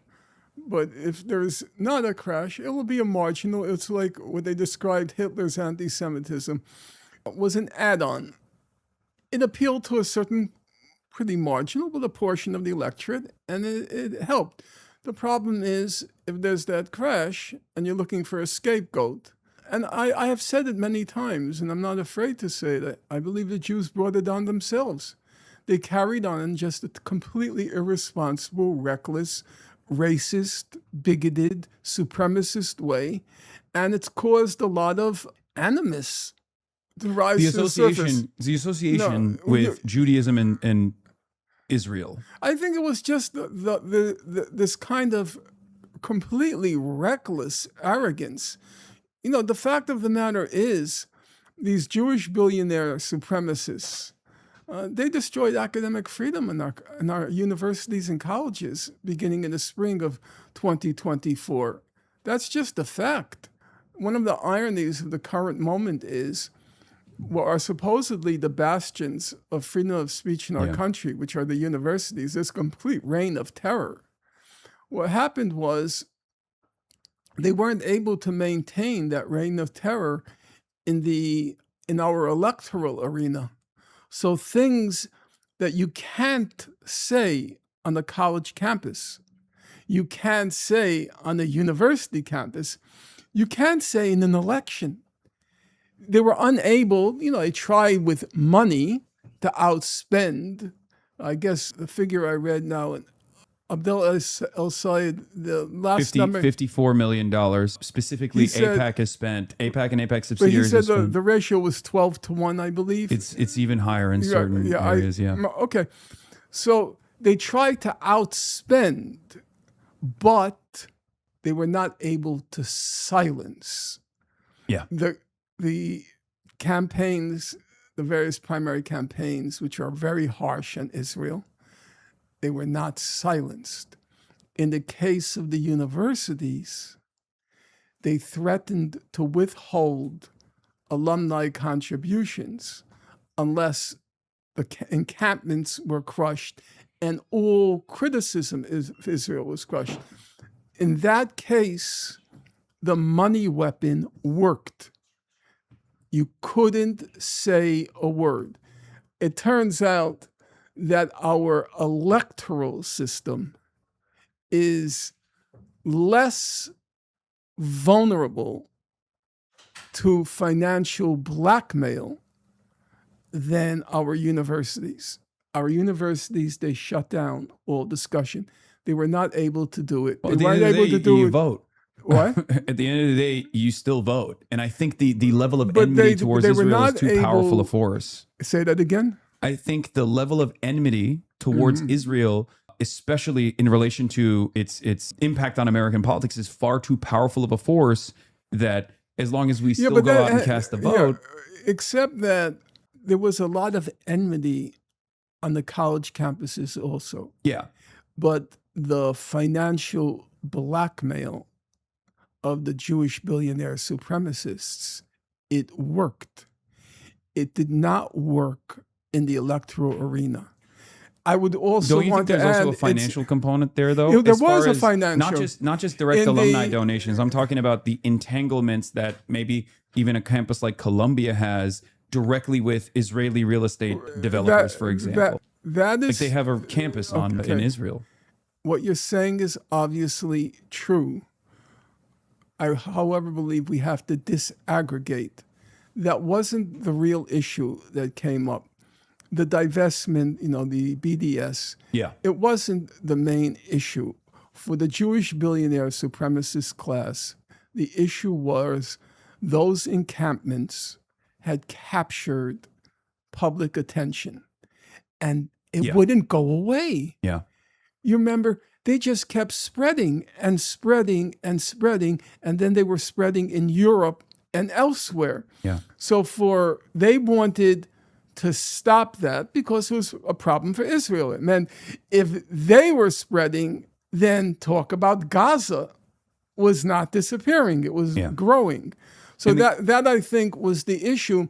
For me, the interesting fact was they were able to succeed with their blackmail to crush the dissent, but they were not able to crush the candidacies. They tried, Mamdani was 30 to 1. They're still the trying. Spending. It was either 30 or 40 million to 1 million. But the blackmail did not succeed. I'll tell you, I live in an old Jewish neighborhood.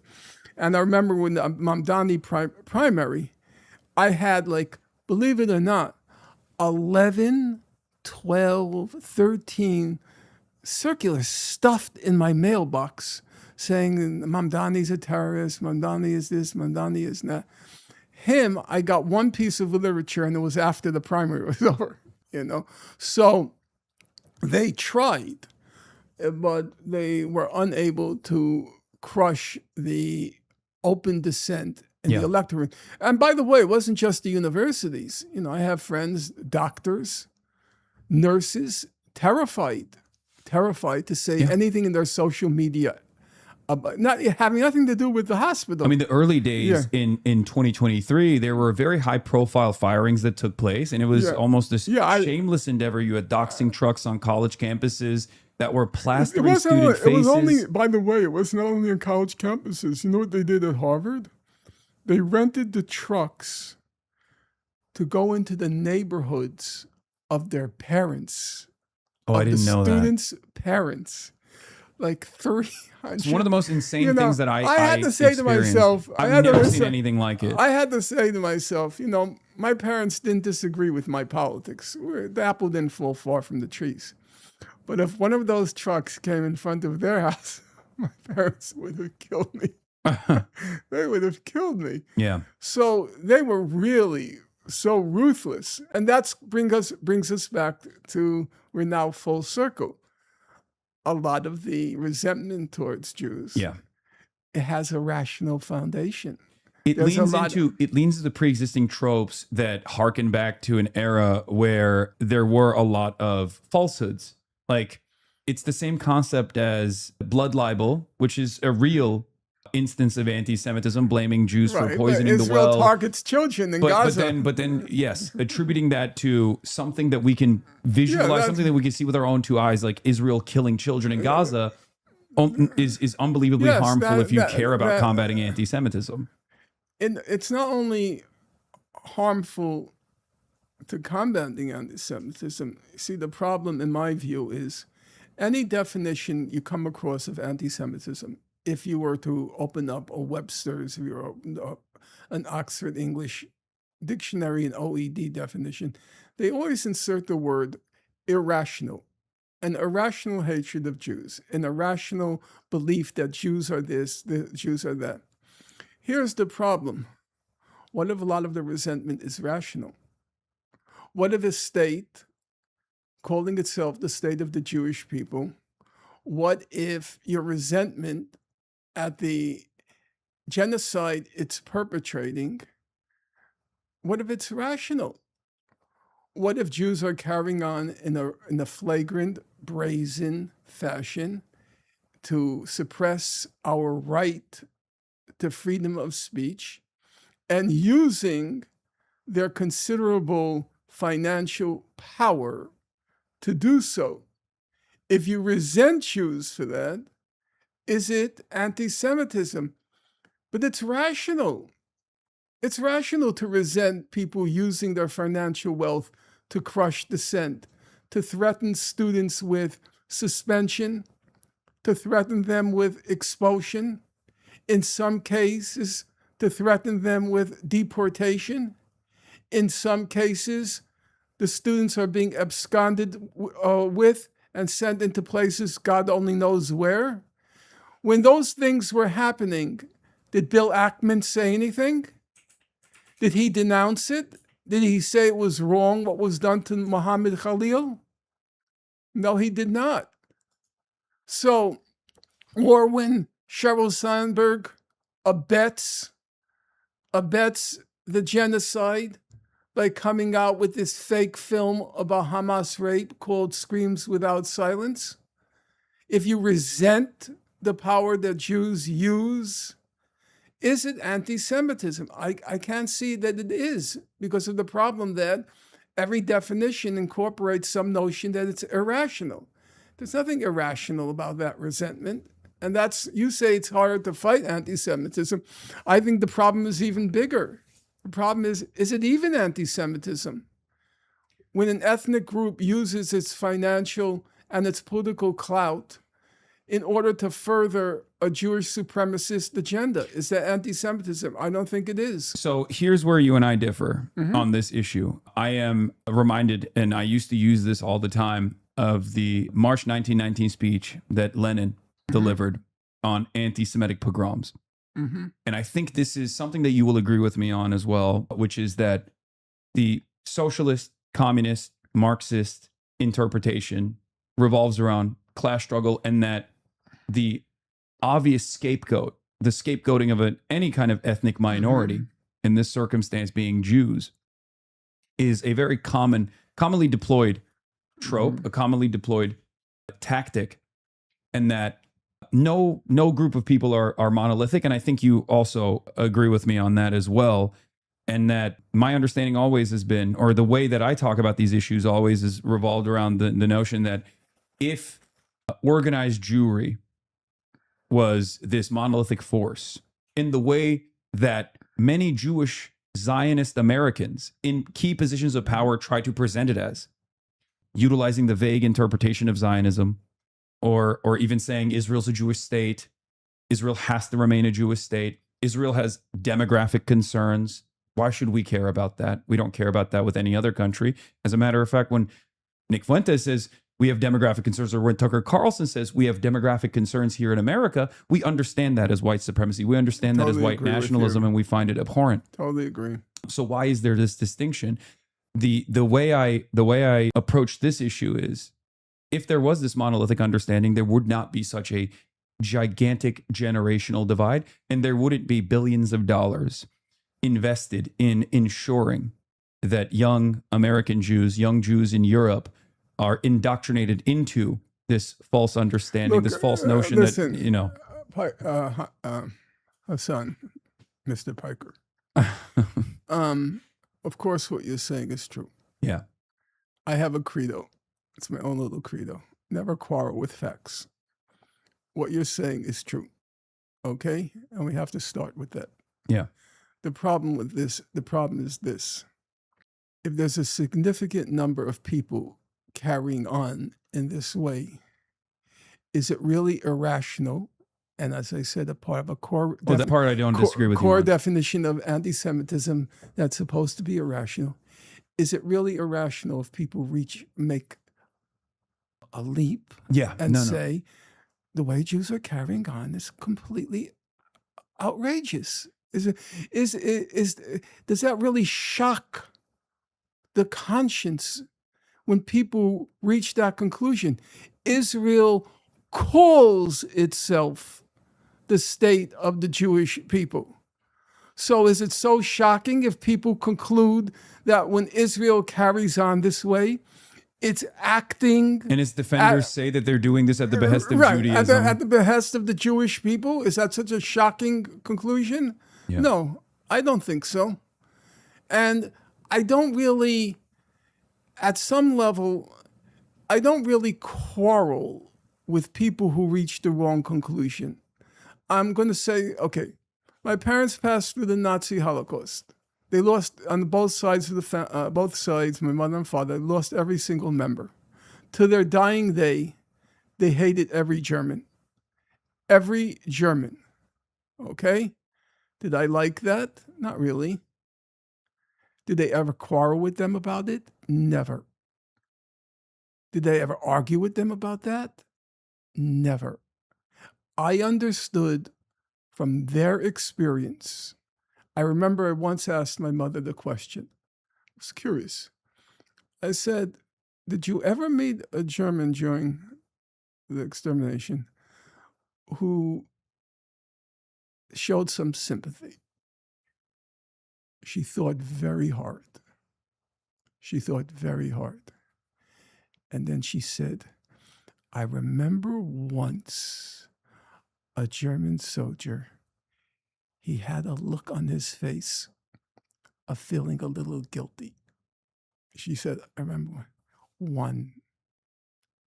So is it so shocking that she generalized from her experience and hated all Germans? I don't find that particularly shocking.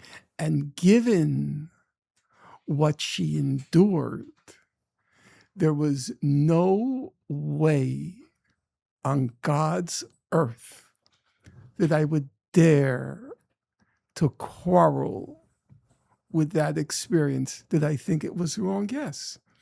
Do I have German friends? Yes.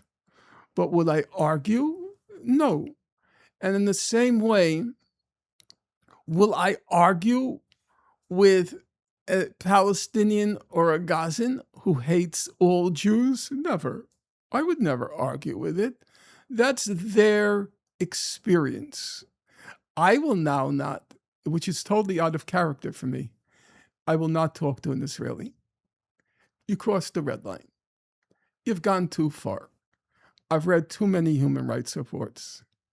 You have targeted, Targeted. You have targeted too many Gazan children. You have targeted too many in their head. You have targeted too many in their chest. You have targeted too many toddlers. Now you say, well, that's generalizing. That's not every Israeli. Well, it's not really, is it not? I've read the polls. The polls show that these polls are taken like every 2 weeks since the Gaza genocide. And you know what the poll showed? 80% support. 5% of Israeli Jews thought Israel was using too much force. 95% said either sufficient force or not enough force. Of those 95%, 40% said not enough force. I can go through many, many polls. Israel, to its I wouldn't say honor, but it has a citizen army. I think the citizen army is a correct concept. Everybody should have to pay that ultimate price to defend their country. An army should not be composed of the poor or those who have no futures. So they say, you benefit from the independence of your country. Everybody should have to serve to defend the country up to and including the ultimate sacrifice. Okay? But then there's a problem. You have a citizen army. You know what a citizen army means? It's representative of the population. Now, if that citizen army is committing genocide, it's also representative of the population. It's not an unfair generalization to say this is a nation of child killers, to say this is a nation of child murderers. That's a fact. So then you say, well, but the number who actually target children, yes, it's horrible. Yes, it's terrible. The most recent. No, it's the complicity. The most recent UN Commission of Inquiry report on assaults on children, they targeted an orphanage, But, okay, you say that's still a handful. But here's a question. It was being reported already in mid 2024. It was already being reported. Israel's using starvation as a method of war in Gaza. Everybody agreed on that. The EU foreign policy chief, Gutierrez, everybody agreed. Israel's using starvation as a method of war. Okay? Now, it's not easy to use starvation as a method of war. You have to seal all their points of entry. You have to blow up food banks in Gaza in order to make that work. The whole Israeli army was implicated. And you know what? You know who you're trying to starve? 1.1 million of those 2.3 million Gazans are children. Yeah. You are concretely implicated, or to use your word, complicitous in starving children. Okay, guys, you lost me. If I meet somebody in the street or at the beach, because I'm right near Coney Island Beach, and the person says, I'm from Gaza, I'm from Israel, I walk away. Won't talk.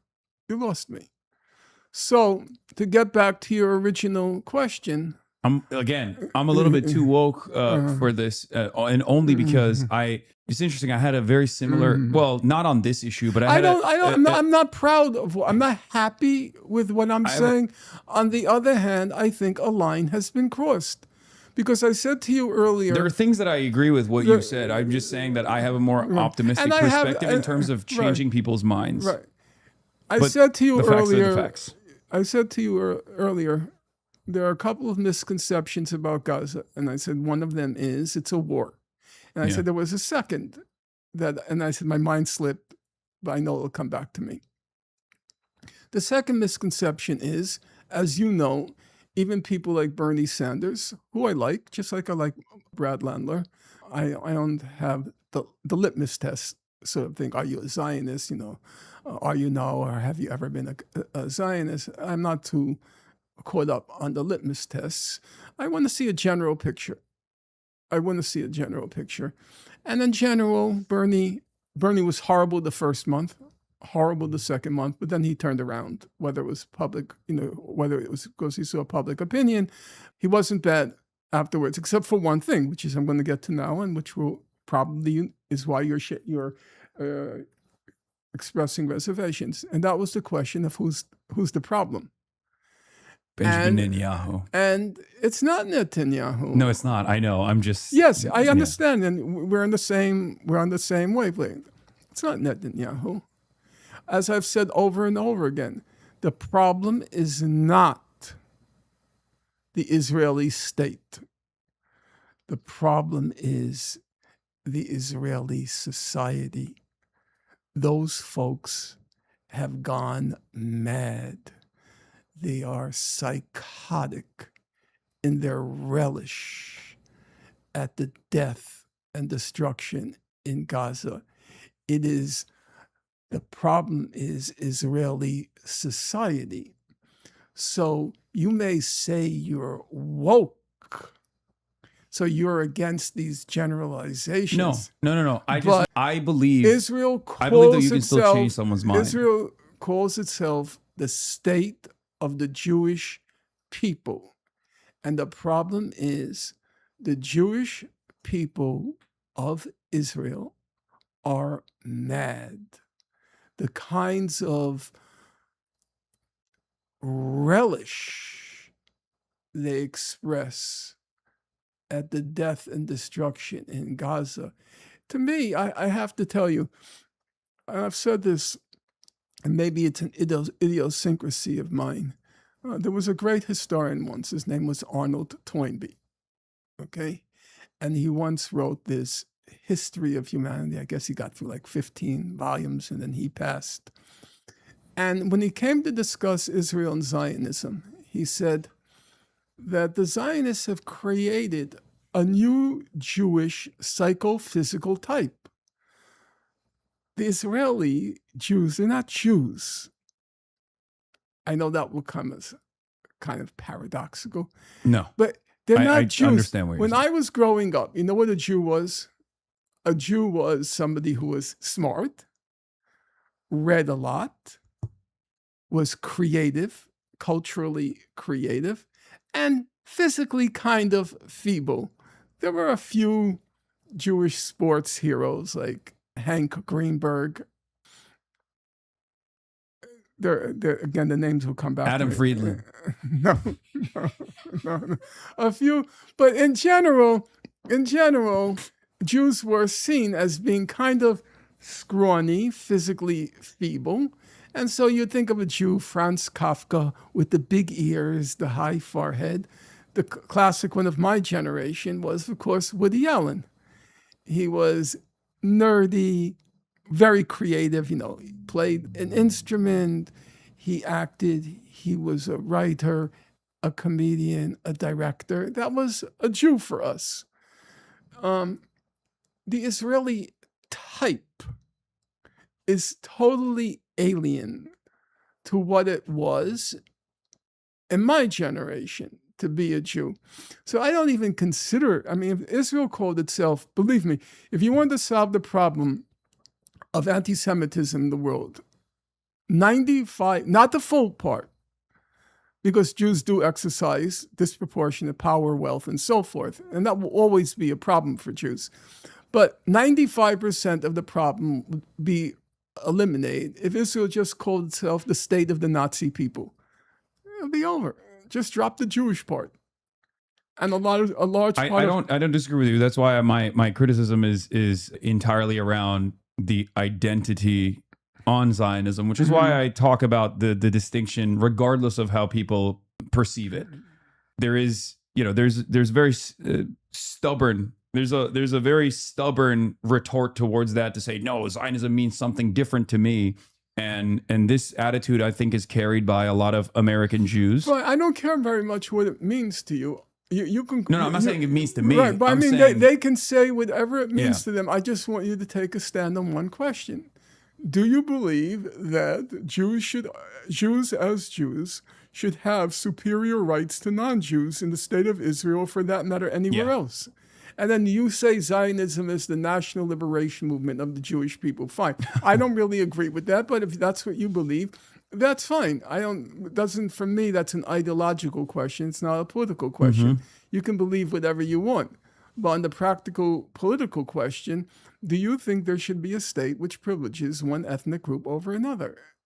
And that, to me, is the way Mamdani handled it, and I thought it was correct. It was very well done. Yeah. No, I agree with you.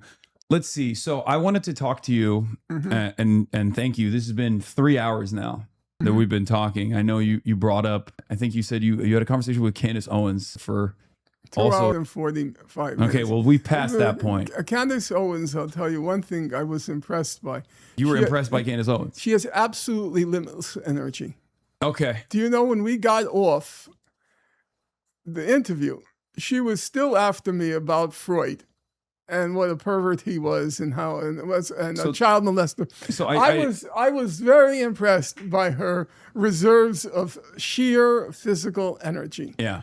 So you sat down with Candace Owens, you discussed your books. Now, the reason why I'm bringing that up is because, I don't know if you saw this, but she was, waving around the copy of The Talmudic Jew. And she is very anti-Semitic.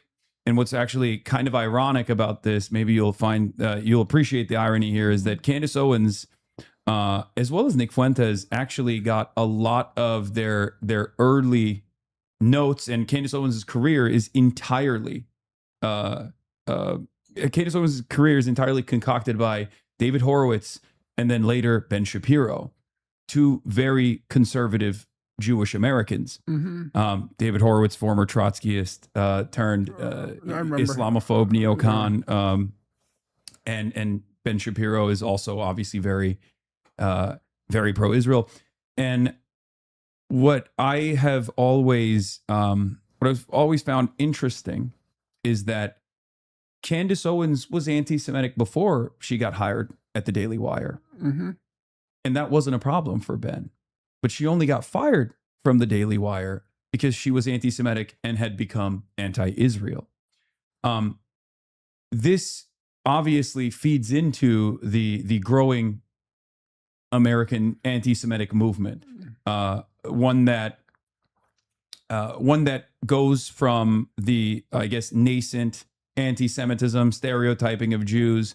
I jokingly refer to it as, most Americans who don't live in these major cities where a lot of Jewish people live in have this attitude where it's like, yeah, Jews control the media, but I like Seinfeld. It's very funny. Or, Jews control the banking system, but they're very good with money, and I want my accountant to be a Jewish true. guy. So that's true. normally the attitude, but all of a sudden, I know many Muslims who absolutely demand a Jewish lawyer. yeah. So, but what becomes a problem, that nascent attitude of stereotyping of Jews becomes a problem when all of a sudden that level of power is, from the eyes of the majority, that level of power is being used to silence dissent, to speak out against critics of Israel, and to purchase media properties, as the Ellisons are doing currently, to turn them into more pro-Trump and more pro-Israel outlets, which is laughable because they were already super pro-Israel. That is, I think, our point of agreement. But I wanted to hear what your perspective is on Candace Owens in particular, as someone who is, like, I think you and I both agree, very anti-Semitic, who's also mentioned in the dual anti-Semitism condemnation bill that I was on, where they put me and Candace Owens side by side to try to apply pressure to the platforms that have me on to claim that I'm anti-Semitic as well as her. Well, first of all, you don't bite the hand. As a general rule, I have to be serious about this, and I suspect you'll be serious too. You don't bite the hand that feeds you. Candace Owens had me on her program twice. And just as a factual matter, I was, with one exception, for 10 minutes. I was never on even Al Jazeera. Al Jazeera blacklisted me. 3 years. I think it's acknowledged that I'm the world's leading academic authority on Gaza. Yeah. The entire network blacklisted me. And mainstream media in the U.S. asked me, was I on one network program? No. Television network program? No. Was I on any liberal podcast? No. It was just a handful, a very small handful. So I have to be careful, just out of pure, propriety. Yeah. She had me on. She had me on twice. And she let me speak. There were moments where I significantly disagreed with her, and I was able to say what I wanted. Now, on the question of anti-Semitism, I'll be, a fancy word, nuanced. And you can disagree with me or agree with me. I don't consider Candace Owens a political menace. She carries around prejudices about Jews. As I say, everybody carries around prejudices about everybody. Okay? The question is not whether a person carries prejudices. I'm sure, and I'm not saying this in any way disparagingly, I'm sure you do think Jews are cheap. That's just a prejudice that a stereotype people carry. Does it have any political consequence? In my opinion, no. It's a prejudice that people carry with them. I won't say for better or for worse, obviously, but only God knows how many prejudices I carry around with me in situations, as a professor, categorizing students on first meeting them. The question is not whether I characterize them on first meeting them. I do. It's a prejudice. The question is, do I give them a chance to prove themselves, or does the prejudice manifest itself in them getting a lesser grade? That's when a prejudice becomes a, so to speak, political problem. The woke terminology is subconscious bias. Yeah, I think everybody carries subconscious biases. The problem with the woke people is they have no idea how the human consciousness works, and they think you can like interrupt racism as if you can pull an emergency cord in the subway, interrupt racism. It was just complete crap. But I don't want to I be. think it's, you know what it is? I sometimes sound like a broken record. I haven't really spoken that much today, even though I speak for 8 hours a day normally. It is ultimately a capitalist manifestation. I think it's a very corporate way to approach humans, where you are supposed to present yourself as a brand. A brand is what? Sanitized. A brand is perfect. A brand can't be one way or another, right? It's supposed to be the most manicured version of yourself. And I think that the problem with our approach, even in academia, on a lot of these identity politics related issues, subconscious biases, implicit biases, is that we take away the humanity and the imperfections of humanity from the conversation and turn human beings into like corporate vessels, almost brands. That's the problem. The human mind is very complex. I mean, any 2-year-old, or I should say every 8-year-old, understands that. And when you're addressing an issue like racism, or what you call subconscious prejudices or whatever, it's the chances of being able to eliminate that in any foreseeable timeline are so remote. So maybe in some ideal society in 1,000 years from now, these prejudices will be eradicated. But for the moment, I just don't see that as a priority. The priority has to be trying to give people a fair chance in a system that's robbing them of their past, robbing them of their present, and giving them no hope whatsoever for the future.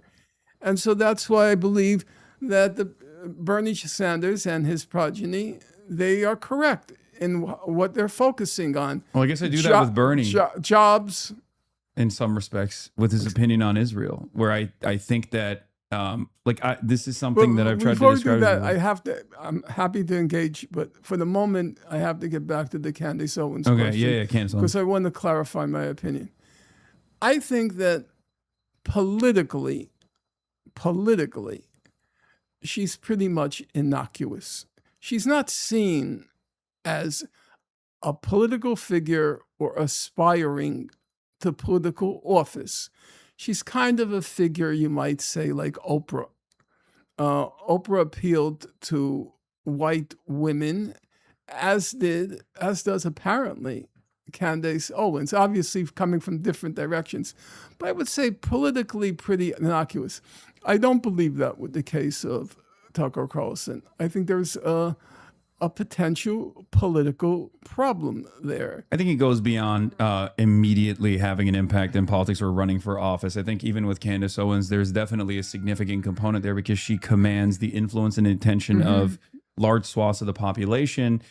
So I wasn't bringing up the Candace Owens thing to like try to lecture you or something, just so you understand. I just wanted to hear your perspective on your experience with Candace Owens. Because I think you should go on every platform. That's my policy. The problem with Candace Owens is, you know the expression, you have to pick your battles. Yeah. There were many things that she said which I strongly disagreed with. And then you have to decide, unless I'm going to stop her at every point, when Cristobal paid Adam Smith, every 2 seconds, let's take a pause here. Yeah. Because she disagreed with virtually every point he made. And she did it very effectively, I thought, extremely effectively. But at some point, it just doesn't work. Then it's like, why did you come on the show? If you're going to disagree with every single word this person says, then why did you even come on? That's not, I wasn't even saying like you should go up there and disagree. I was careful to, so to speak, pick my battles. You did pick your battles when it came to defending the Bolsheviks.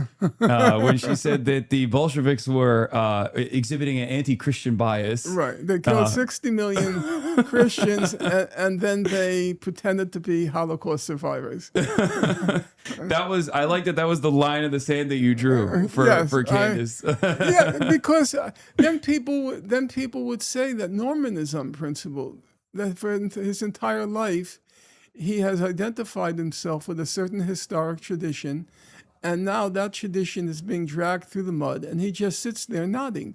And I wasn't about to do that. I wasn't about to do that Yeah. because that had to do with my personal integrity. That's the tradition I consider myself part of. Well, I didn't. I wasn't. I wasn't appalled. Look, yours is a different generation from mine. People think they have facts when they find it on the web, and if you spend too much time on the dark side of the web, you're going to find evidence for everything. And that's not the standard of evidence of my generation, that you found it somewhere on the dark side of the web. And she thought that she had evidence for all these sorts of things. And I just tried to be calm and rational and say, no, I don't believe there's evidence for these sorts of claims that you're making. Just as I don't believe that there's evidence that Israel killed John F. Kennedy. Just as I don't believe there's evidence that Israel killed Abraham Lincoln. And just as I don't believe that... Is that even a theory? It will be soon, that Israel was the cause of the fall of the Roman Empire. Mm-hmm. I just think these things are a real stretch. Now, you could say whatever you want. That's not, for me, the question. The question is, do I have to take seriously what you say? You're free to say it, but I'm not going to attach any significance to it. Tucker Carlson, among others. As I said, I think 70% of what Tucker Carlson says is true. But when he starts going off and saying that Israel is trying to destroy the United States because it wants to make enter into a partnership with India, I just raise my eyes, like eyebrows. Where did that come from? Or when he insinuates that Israel was involved in the Kennedy assassination. Well, no. Then I think you've gone off the rails. Well, it's the scapegoating, right? I think this is a concept born out of American chauvinism, Western exceptionalism, American exceptionalism, where I think at the end of the day, if you truly, and I do think Tucker actually has seen the crimes of Israel and has found it to be heinous. I will say that. I think he is a shrewd operator, but I do believe that he genuinely finds it morally repugnant to a certain degree. But I think what he has done and what a lot of people do is, for example, they'll blame Israel for the Iraq War, right? And this is my distinction. I actually might even disagree with you on what you've said about the Iran War, where I do think that Israel has played a much heavier hand in the Iran War. I do believe that. Whereas the Iraq War is very clearly imperial extraction of natural resources. I totally agree. Whereas there is a divergence now. I agree with you on both points. So I think it's basically shifting the blame over to Israel or even to Jews as a representation of Israel to say we are blameless. Totally agree. We are perfectly. We would not be stained with these military quagmires if it wasn't for the Jewish state. Yeah, I think that I've said I believe there's a problem there. I'm not going to say that Tucker Carlson is an anti-Semite. I'm not going to go there. I didn't say it with Candace Owens either. What I will say is I believe there is a problem there in what they're saying and this attempt now to blame Israel for everything. It's awful enough what's happened, but now I think it's gone kind of over the top. It's kind of, if I can use the expression, it's kind of a hate fest. And I've noticed that people are very critical of what I've said about Tucker Carlson because I'm kind of ruining the fun. The fun now is everybody thinks they're so brave and courageous attacking Israel. Well, actually, I think it's perfectly obvious. It takes exactly zero courage right now to attack Israel. I think it takes a certain amount of courage to defend it. It does. It has shifted quite dramatically, yes, the pendulum. has swung in the other direction. And it's not that I'm in principle against hate fest. There are a lot of people who are deserving of the hate that's directed against them. But one has to, I think, always pause to be as analytically and factually rigorous as possible, because we don't want to create, like you say, we don't want to create distractions and scapegoats. We have to be clear. And one of the things we should be clear about is the nature of our own society, and not to pretend as if Israel hadn't come along, we would have been on a virginally white path. Norman Finkelstein, thank you so much for coming on. This is a real honor. I have to do a podcast after this. Mm-hmm. This is my 7th hour. What is your parting words for people? Where can people find Gaza's Gravediggers? It can be found on my publisher's website. It's orbooks, orbooks.com, one word. And I see it as the record of what happened.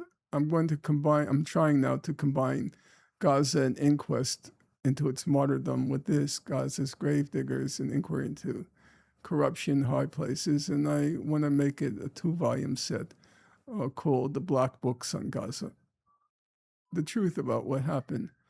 And I believe that if you know the truth, then you will have less difficulty answering the question, do you condemn what Hamas did on October 7th? I think you'll find that you're able to say, you know what, after what was done to those people, maybe what happened October 7th was wrong, but I'm not going to be on my high horse scolding them for what was done any more than I would lecture Nat Turner on why what he did in 1831 was wrong. All right. Well, once again, thank you so much, Norm. This was a real incredible opportunity. I apologize. We were supposed to have this conversation a very long time ago, but I guess it turned out to be somewhat fortuitous, given the circumstances. Still, there are plenty of crises happening around the world. But once again, thank you so much for coming on. This was a real honor to have you on, and thank you for all of your work. All right, everybody, I am going to end the broadcast now because I have to go.